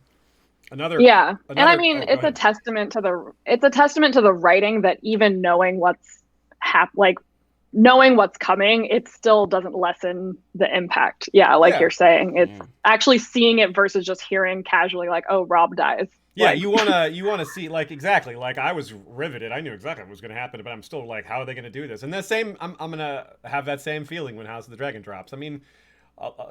Most watchers of History of Westeros podcast know a lot or everything about the Dance of the Dragons, but we knew all of book 1 back and forth, and we were still excited to see Game of Thrones hit the screen. So it's definitely the journey. It's not just the destination, especially with a show like this. And of course, the fandom, the community, that's a big part of it too. We're all going to be energized when House of the Dragon drops and be getting excited when the trailers start coming. We'll talk about that a little more in a little bit. We've got a few more things to get through on your book before we move on to the future of Game of Thrones. So one other quote I pulled from your book, I really appreciate this one. You wove in a line from the show to describe what happens, and you can see how I'm moving my hands to... That's how you weave. That's how you weave right there. The quote is, and it's referring to the Red Wedding, you wrote, Rob fought, he lost, now he rests, which of course is Alistair Thorne line when he's being hanged. not hung. He's not a carpet, right? Not a tapestry. Not a tapestry. So I thought that was really cool. Weaving and book and show stuff together. We try to do that a lot here, so that's really good. But we have a lot of answers from people from the question of their favorite moments. So let's go through some of these audience answers here and respond to what they've picked out here. This will be a fun little jaunt. Am I part of the audience? Can I give one? You absolutely can, but you got to get in line. Okay. First off, we have D-Cell saying G.R. Mormont doing the ranging north speech to Jon, and Dany's marching north with all the Unsullied was epic as well. Yeah, the ranging north speech, like, do you really think it matters who sits the Iron Throne? Yeah, that's a good one. Good one, D-Cell. Steven Stark says that shot with Jon facing a cavalry charge might be my favorite visual. That one was heavily memed. That's a good one. It's people. So beautiful.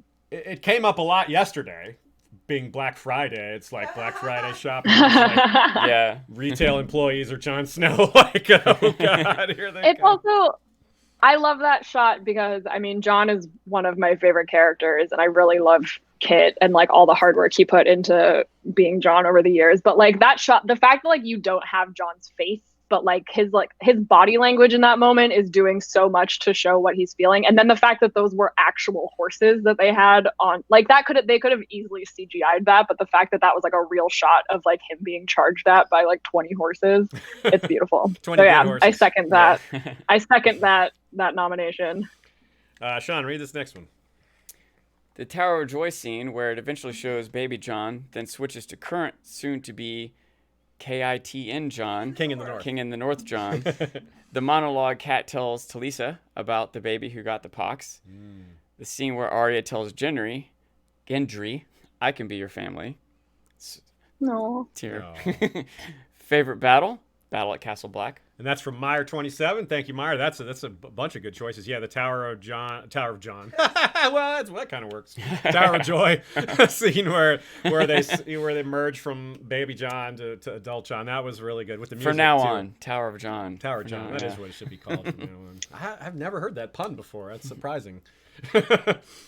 Urias Tosh says, I'll do a tough one. Best part of season 8, Bran telling Theon he's a good man. And then Arya and Tywin conversation. Ooh, yeah, Arya and Tywin conversation. Kim, you particularly highlight that one, huh? Yeah, that was one of my... Right? I don't know. You tell me. Yeah. I haven't read this. Yeah, you did write about that. And you were right to write about that. That's a good... It's definitely a cited moment. Arya and just some guy... Whether it's Tywin or the Hound, or it's like that's just a great combo. Yeah. BioGal90 says maybe not greatest, but I like how they got the emotion for the Red Wedding. Still cry when I hear Reigns of Castamere. Yeah.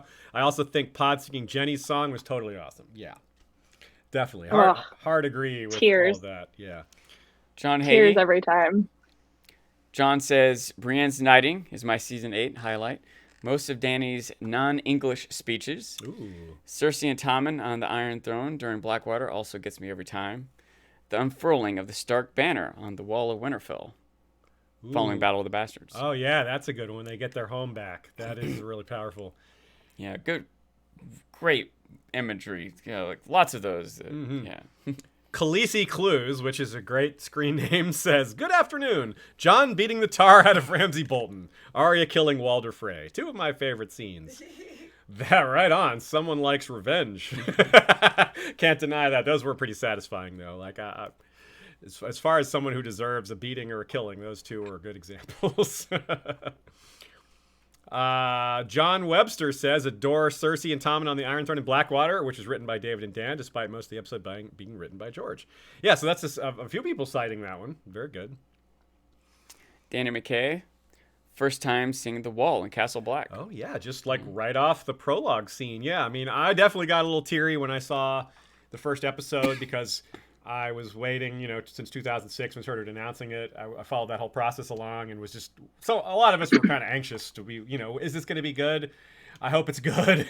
So, and when it was very, it was a bit of a relief when I saw the wall and the music and was like, oh, yeah, it's good. Whew. Yeah, Hopefully. They're doing it. It's happening. Yeah. It's that it's happening .gif. Like... So now we have Kate Bertinsky says, I loved when Sansa and Jon reunite.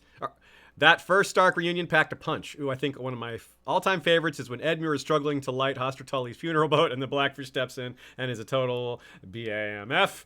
And Kate also says, that cat is fluff and majestic. I believe she's talking about your cat. Ours are Mine? around, but they're not on camera. Yeah. Oh. She was walking around earlier. She got out of her bed and got back in, so... I missed that. Zelda loves attention, so she's at least in the background. That's Zelda. If she only knew that she was on camera right now, she would. I know. She would be awake. Reading through that chapter of like highlight moments and highlight episodes from each season that you did, Kim, it got me thinking about mine. Of course, I've thought about it before, and I can't narrow anything down. But when it came to mind was when I like both the setup and the specific part. When I've forgotten the character's name, but when the slave owner was coming to Dany, yeah, and he had to walk down the road of all of Dany's guards and come to face her with dragons and everything, and he's really kind of like being put in his place. Then we flip to Tommen on the throne, and Tywin just strolls in, walks right up, lords over him, like that juxtaposition of those positions of power. But then in the conversation, Thomas petulantly should complain, "What are they going to walk to the Tower of the Hand?" And Thomas like, "We could have you carried." Oh, with Joffrey. With Joffrey, yeah. I said Tom, and I'm sorry. With Joffrey, when Tywin comes and lords over Joffrey. And, I don't know, walk to the Tower of the Hand. Look, we could have you carried. Yeah. So good. Charles Dance. Yeah, all of Tywin was such a well done character on the show. Charles Dance just like nailed that entire. Yeah, I hate it when entire characters aesthetic. that are so evil and murderous are so good. The performances, I want to like him so much, but he's such a terrible person. Like, yeah, tears me. Is the whole show, the whole series is a good job of doing it. Okay, so we're starting to run a little short on time, so what I'm going to do is go through a couple of more highlights that I pulled out, and then we're going to use our last bit of time to talk about the future of Game of Thrones. Would love to get Kim's opinion on that. A lot has changed already since you published the book. So, which, I mean, that's the nature of it, right? Everything in your book is about what's already happened, except the last chapter, which is about the future, but nobody knows what's coming. So that's, right. That's the one part of the book that you can't, unless you're Nostradamus, you can't. I don't know. So, yeah, right. So you talk about, in chapter 9, it's called Fan Theories and a Divisive Fate, which was really fun to read. You have a lot of run-throughs of different theories that didn't pan out, and the fun that the fandom has with that. That's a great aspect of Game of Thrones that a lot of shows don't have. You don't have theorizing and prophecies in most styles of shows, so you can't. It doesn't work as well. It's not as fun. In chapter 10, you have a big, comprehensive list of all the R plus L equals J hints, starting with season 1, episode 1, and you have 6 pages of that, which is awesome because it's really fun to see just how much groundwork was there and just little details, especially because if you're someone who already knows it, like if you read the books before, you're not necessarily on the lookout for it because you already know it's there. And so you did a great job of finding all these big and small hints, and you include some of the debates and fandom arguments that happened during that, which I really appreciate. So it's very much like a chronology, an accounting of what happened at the time, which is great to be captured for posterity. Yeah. And you point out to, like, for example, you use the R plus L equals J issue, how people debated that a lot. The book readers weren't really debating R plus L equals J, but they were debating certain aspects of it. Right. And you get into that, like you talk about the reveal of the marriage. Gilly revealing that. Yeah, that was a big like. Wait, what? Did they just? Did she just say that they got an annulment and a marriage? Did she say Ragger? Yeah. Oh God. Poor Gilly and the Rhaegar drop. Yeah. Speaking of Gilly, stuff like that was fun. Speaking of Gilly, you write about some stuff that most of us have no idea about, which is things that like happen behind the scenes between the actual actors and showrunners, like Gilly getting pranked by David and Dan. And apparently they like to prank people quite a bit. And I will be mean to everyone who hasn't read the book and leave another teaser in here to say, you give an example of one time where the prankers became the prankies, and it's pretty glorious. Because personally, I'm not a big fan of pranks, so I like seeing pranksters getting their comeuppance, and it was well done. It's fun to have the, how the turntables have turned. Yes, Michael Scott making an appearance. How the turntables. My prodigals, my son returns. My prodigy. Prodigy. We could easily just start listing office quotes if we're not careful here. So I'm quite sure in chapter 11 you go through the history of Dany's relationship, the surprise of Dany being killed by Jon, and how you do a great job of capturing what people did think would happen at the time and how wrong we all kind of were, even though the clues were there, right? How Azor Ahai and Nissa is just right there. But something else that you point out that hadn't occurred to me is that, first of all, in general, the show's kind of rising with the internet, and the nature of streaming television. So it's kind of running concurrently with some new elements of culture, right? So the idea that there are things like Reddit and Twitter and everyone's scrutinizing and analyzing these episodes, the fact that we even can't just like go back and watch it again, like 20 years ago, you couldn't just go back and watch it. I guess maybe if you recorded it on your VCR, but right. But the fact that we had this big break in the last season, newer fans, people who hadn't even started watching or read the books or anything, they had time to catch up, not only on all the material, but on all the theories online and come up with their own. And even casual viewers were suddenly pretty expert. Yeah, or like people really just became so convinced of what they were pretty sure was going to happen. Yeah, that was like the most contentious, I think, and like tough part of season 8 was watching all of these like really elaborate and like theories that weren't just based in like Bran as the Night King is its own brand of theory, but like stuff like Jon or Dany having something to do with defeating the Night King, like those were things that Benioff and Weiss had very intentionally threaded in to make us believe that they were going to play like a major role in that. And so and they admitted that they chose Arya because they thought it was the least expected choice.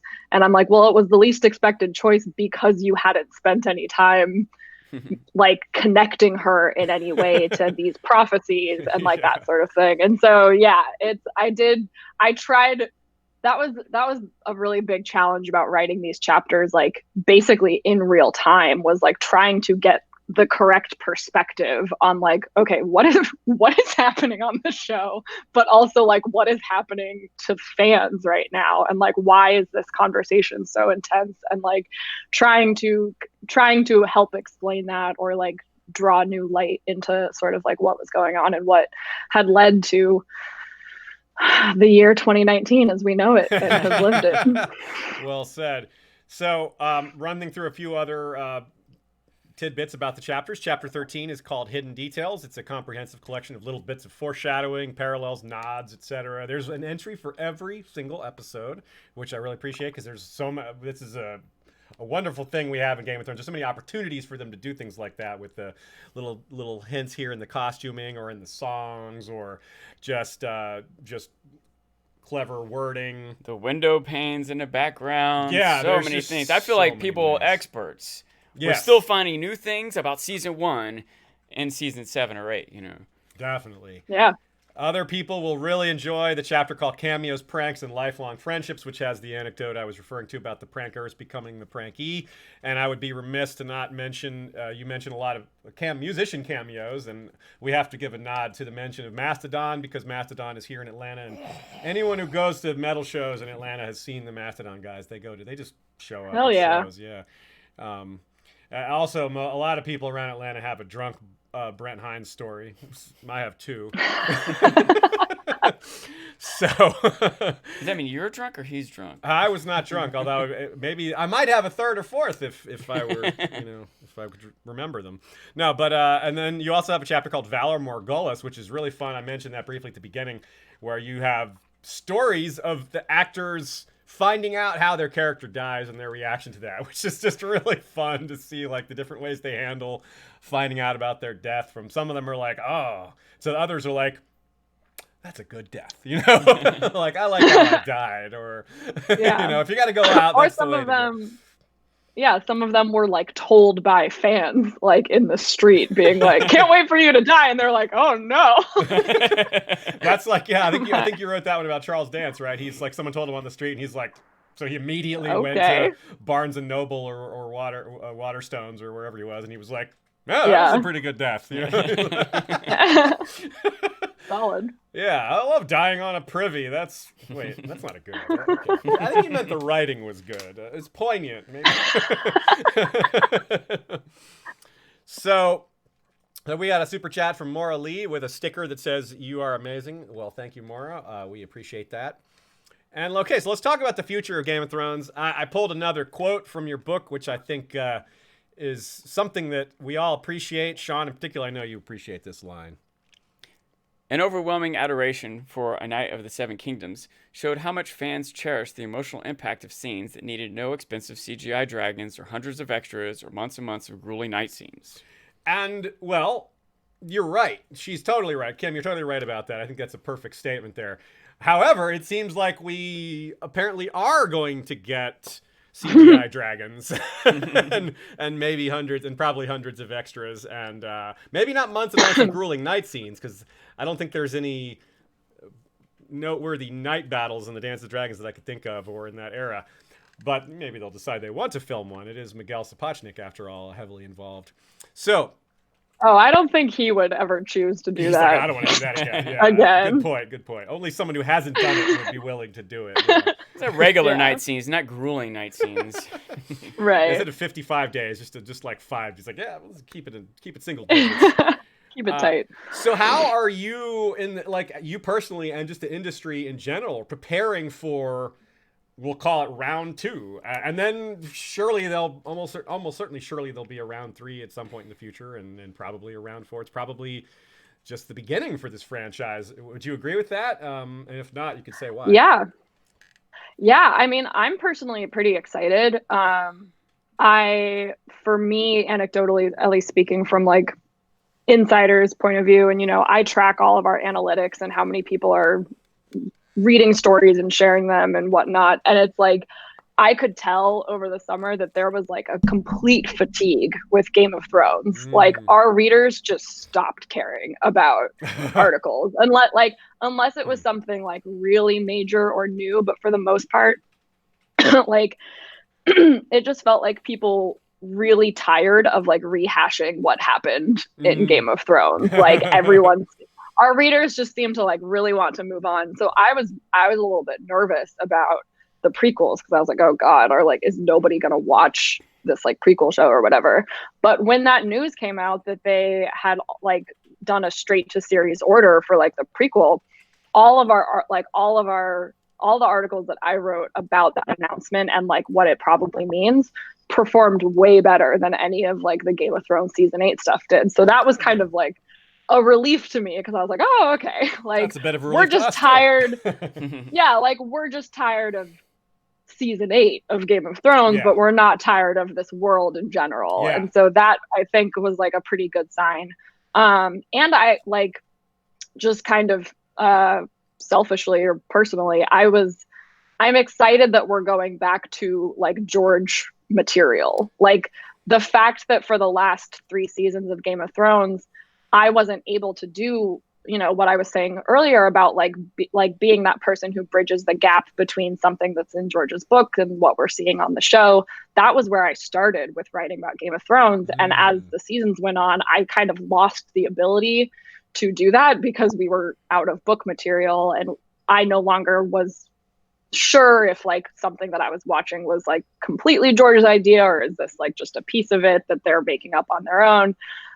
So I'm excited to get back to the realm of being like, oh, here's what George has written about these characters or about this particular storyline, and here's what we're seeing on the show, and being able to draw those connections. I'm really excited about diving into that method of writing again. So I'm pretty excited. I don't think that we're ever going to reach like the peaks of Game of Thrones viewership again. I think that inherently the audience is going to contract a little bit and become a little bit back to more of the core, like real Game of Thrones obsessives and real A Song of Ice and Fire and George R. R. Martin obsessives.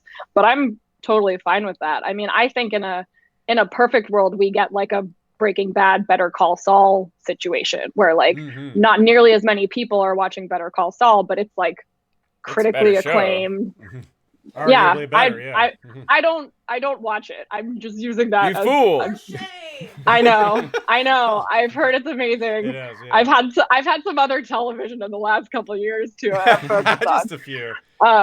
Just a few. But I like, at least from as an outsider to that fandom, like that seems to me like the ideal situation where it's like a probably smaller audience, but it's a much more like enjoyable experience. And not a small audience, smaller but not small, because like you said, I mean, I think that's what you're saying is true, and a lot of it's just common sense, because Game of Thrones is one of the most popular TV shows of all time, so expecting anything to be that big, even something of the same franchises, is just, that's just too much to expect. But also, like you said, that there's a lot of good things about that. It's, you have a fandom that's more well-educated about what's going on in general. The conversations are going to be a little higher level. The bar is raised a bit, I think. Maybe that's the way to put it.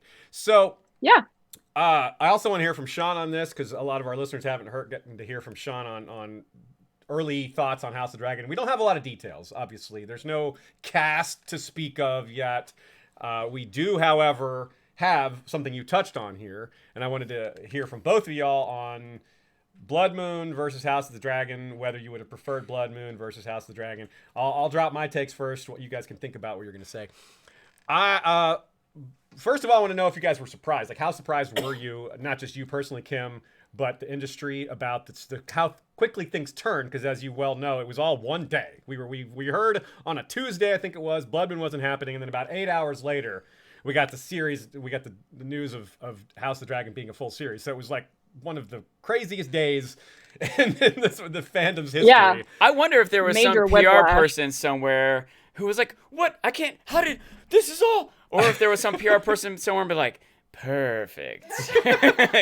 We led them perfectly. Like we dropped them into a pit and then we rescued them. It's like Varys and Illyria's plan to send Westeros into chaos and then rescue it.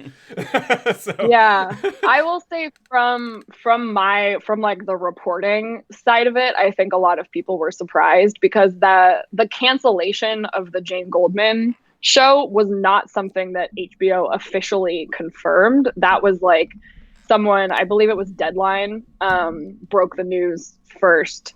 And a lot of people were surprised. And obviously the first thing I did was I emailed HBO, and they told me that they couldn't comment on that show. And I was like, okay, well, there are now the Hollywood Reporter is confirming it. Like, all of these other outlets were confirming that it wasn't moving forward. And I was like, why are you not saying, like, why can't you confirm or deny this?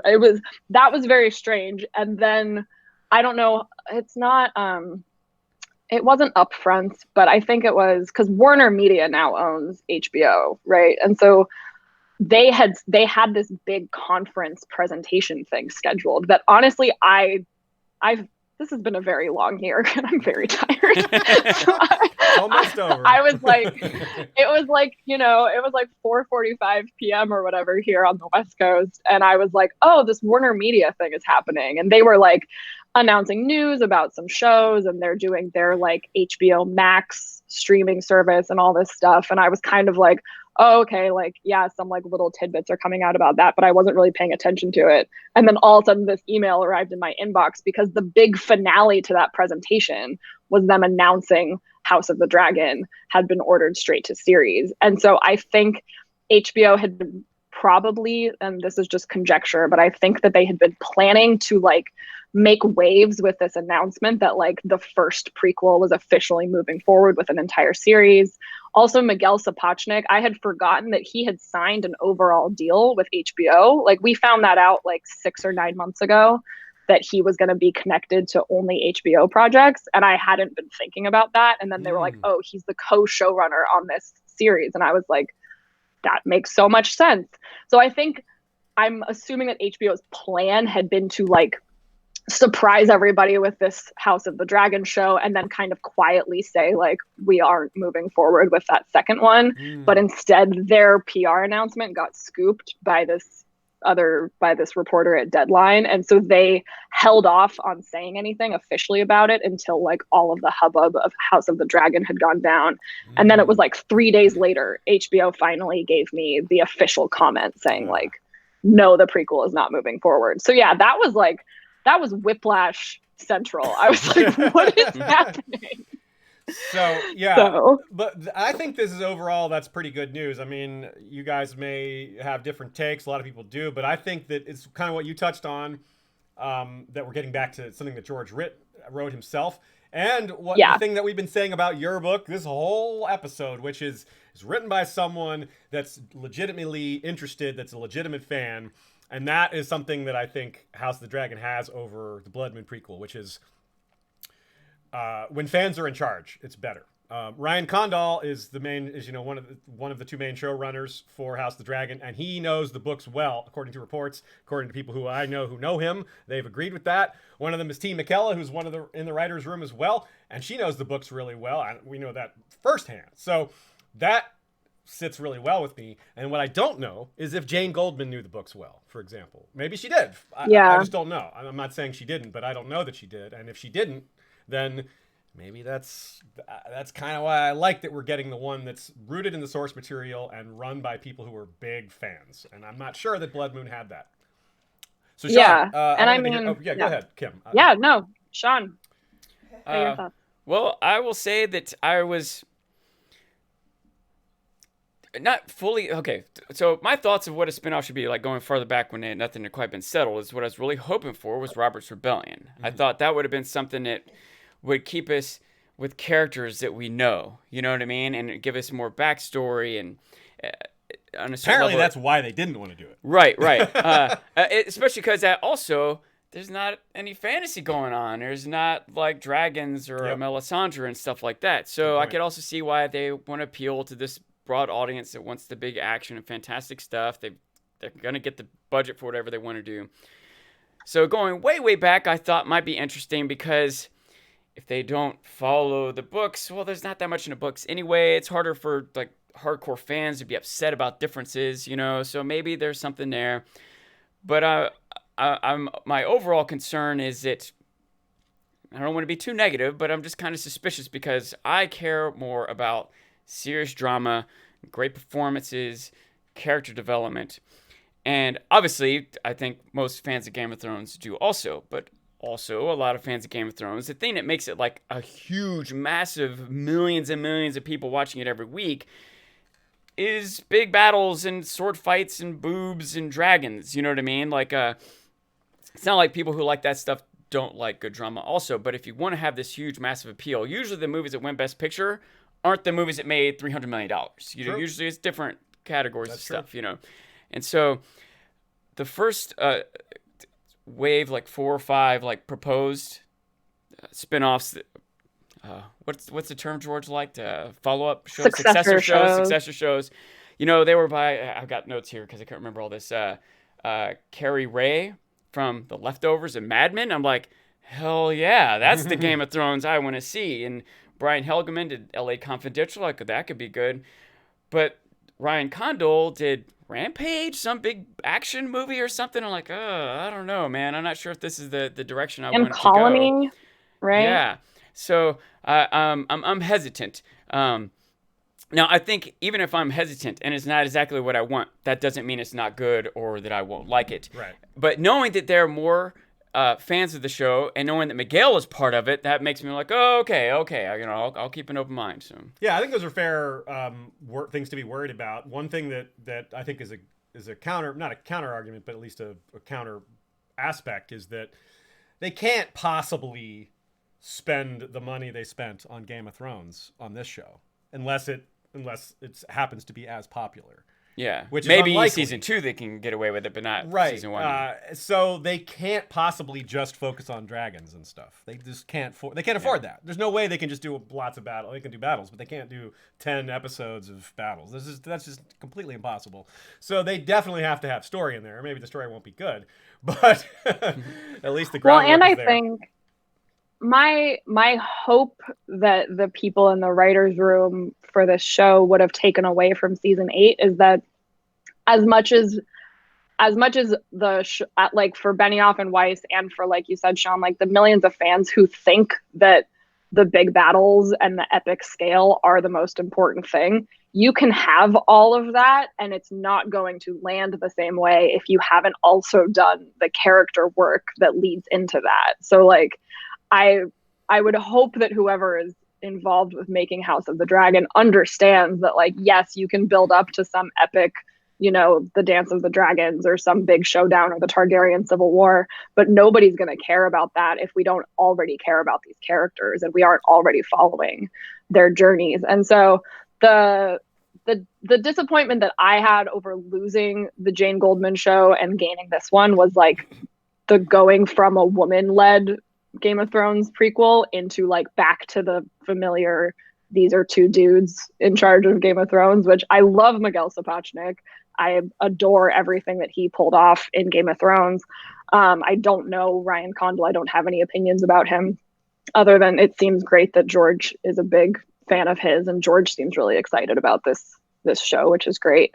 But I really hope that we get a more diverse writers' room and a different set of people behind the camera. We don't know. Miguel Sapochnik is definitely directing the pilot, but we don't know how many episodes in the whole season he's directing. But I do think that like Game of Thrones, especially in the later seasons, would have benefited from just a more robust writers' room. Absolutely. I think David and Dan, like, they got a little too used to just their own style and what they were doing. And I think that was for the worse in that case. And so I'm very eager to see how they actually flesh out, like the cast of characters, who is actually behind the scenes, the creative team and stuff.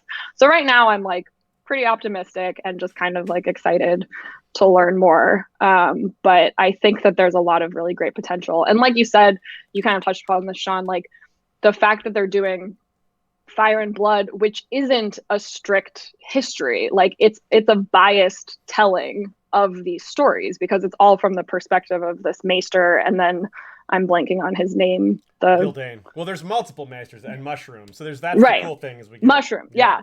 Right. So the writers of this show are not completely beholden to like one version of events, because for all we know, there's a secondary version of what happened from a different perspective or whatever. So I like that there's all this wiggle room where we aren't going to be picking apart or fighting about the changes that they made to stories or characters. There's so much in there that's open to their interpretation.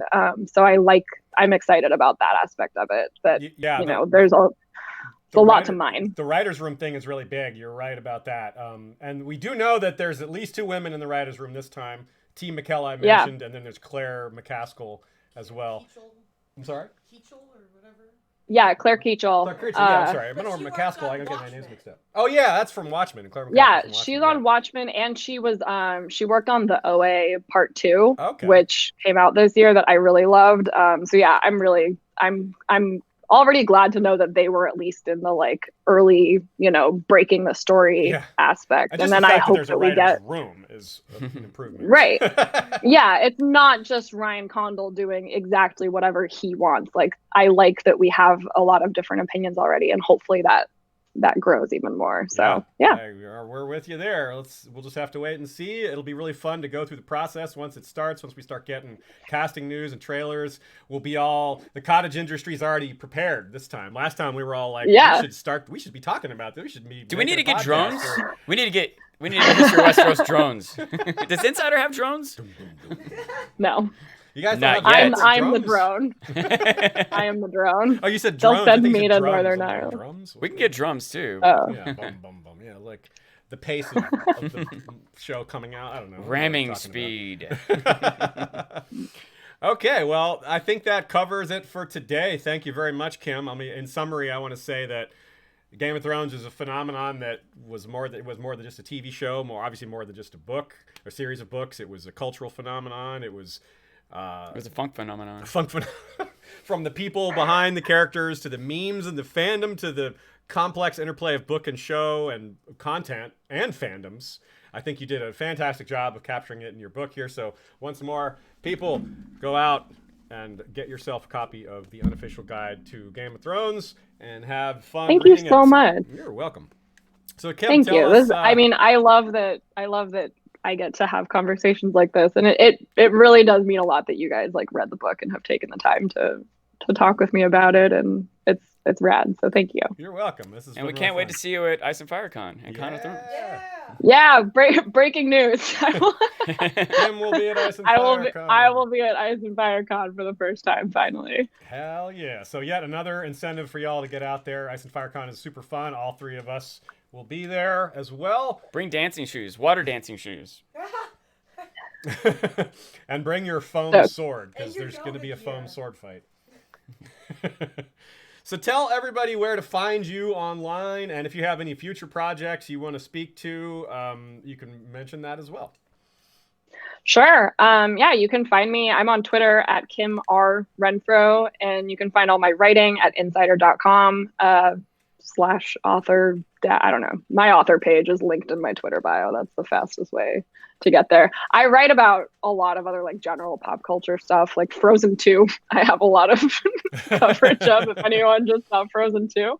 But yeah, I'm doing all sorts of general TV coverage and stuff. And yeah, keep an eye out for prequel jazz. And yeah, you can pick up my book. You can get it at your local library. If you don't want to buy it, you can ask them to get a copy. You can get it at a library. You can go to your local bookstore, Amazon, Barnes & Noble, Target, I think, is selling them. Literally almost anywhere that books exist, I think you should be able to hopefully find a copy. Definitely. And if not, let me know. There's also, I don't know how many international listeners you guys have, but it's in German and Finnish and Polish and Italian. Yeah, I that's think. good. Yeah, I think German is our fifth most. I think it's English then.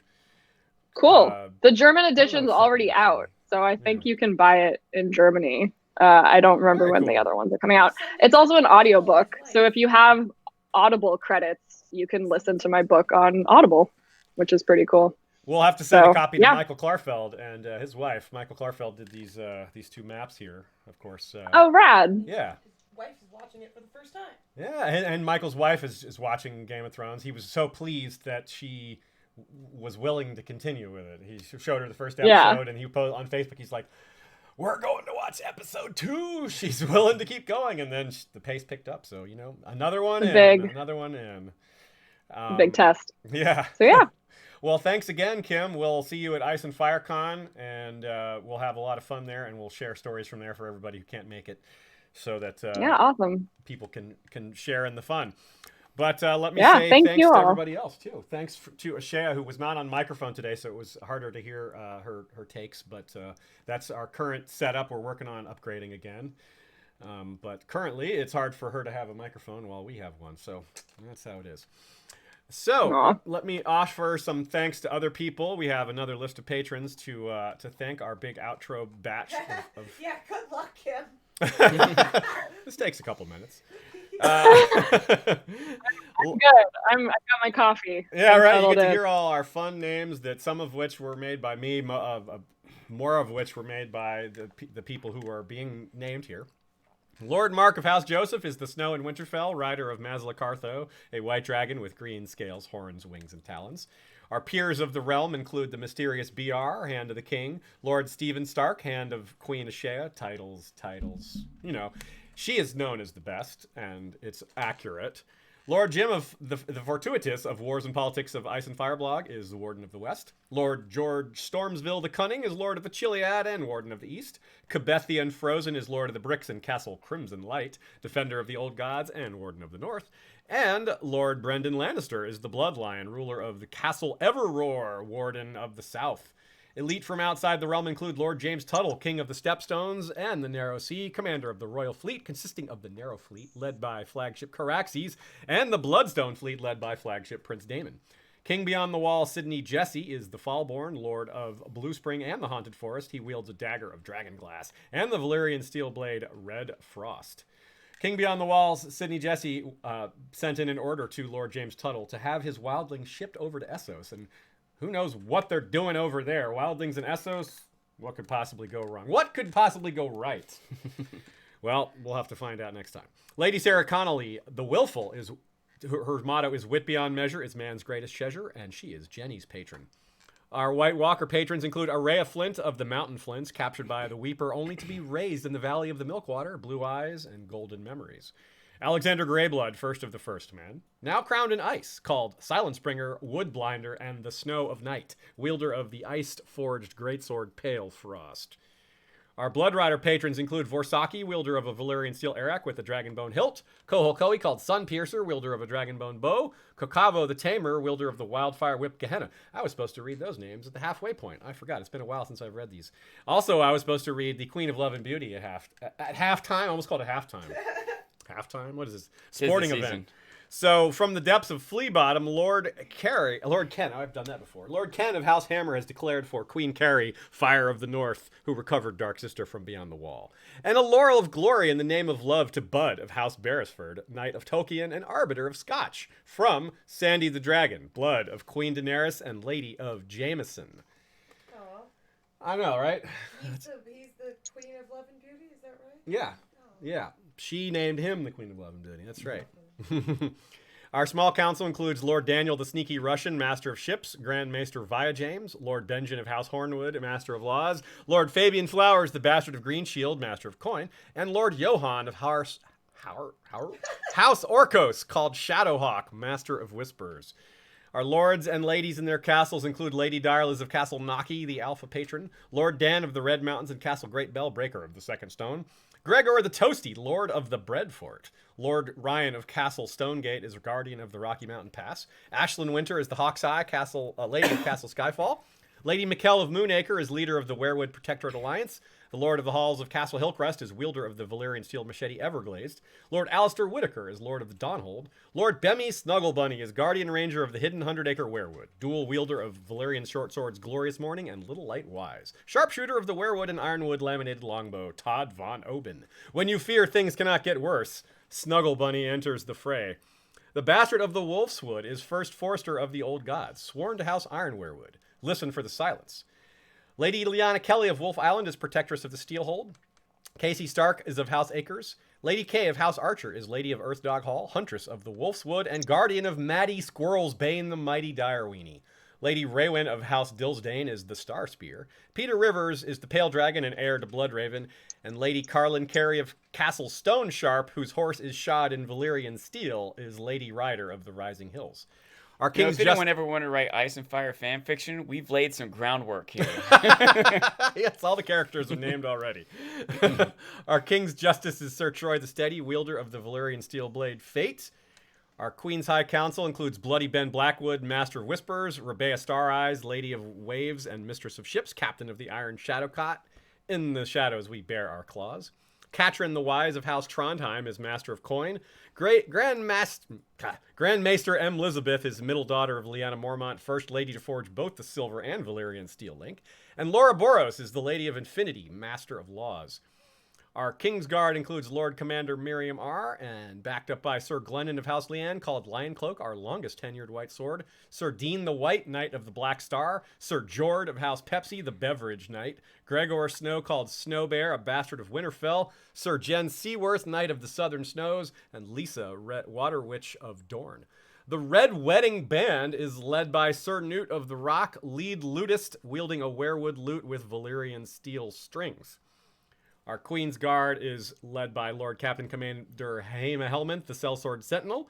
Backed up by Alexander of House Atreides from the Seat of Dune, I must not fear. Fear is the Mind Killer. Sir Rambo, Knight of House Gannon, First Blood. Sir Leon of House Walker, wielder of the twin Valyrian steel blades Fire and Ice and the Werewood Bow Rain. Amber, the Adamant, the Knight of the Mist and Mother of Squids. The Wintry Wolverine, we finish what you begin. And Nora Neko. The Beard Guard. Lord Commander George the Golden, Sir Joshua Oakhart, the White Oak, very special Lady Rita of the Coppermane, Our the studio Unbound, audience. Dance the Fervor, Sir Dance Joff, Warden of the AC, Wielder of Triad, the multifaceted beard of Platinum, Red, and Brown, Stay Frosty, Sir Tim Corgyle, Mad Boy of the Western Desert. Yeah. And a few other names that are worthy of mention. We have Lady Kelly, Mistress of the Old Bay of Crabs. Ricky L. Belly of House Bell, motto Ring the Bell. And certainly last but not certainly least are our members of the Knights How Watch. Lord Commander Benjen Umber is the silent giant wielder of the Valyrian Steel Greatsword, Winter's Kiss, and he is backed up by First Builder Maegor Snow, aka Maegor the Cool, the Fire in the Snow, and First Ranger Source Delica of House Gramercy.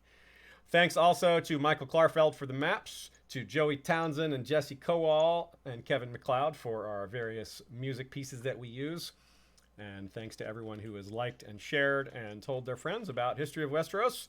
We'll be back in 8 days with the next installment of Valar Reread Us, and with future episodes coming the rest of the year and into 2020. We can't wait to see what the fandom has coming, and we'll be continuing with our reread in the meantime.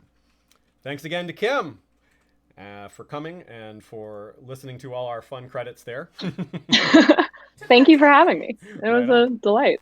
Cool. Yeah, it gave me time to chat finally. And I can't like talk to people and watch people and chat and read a Google Doc.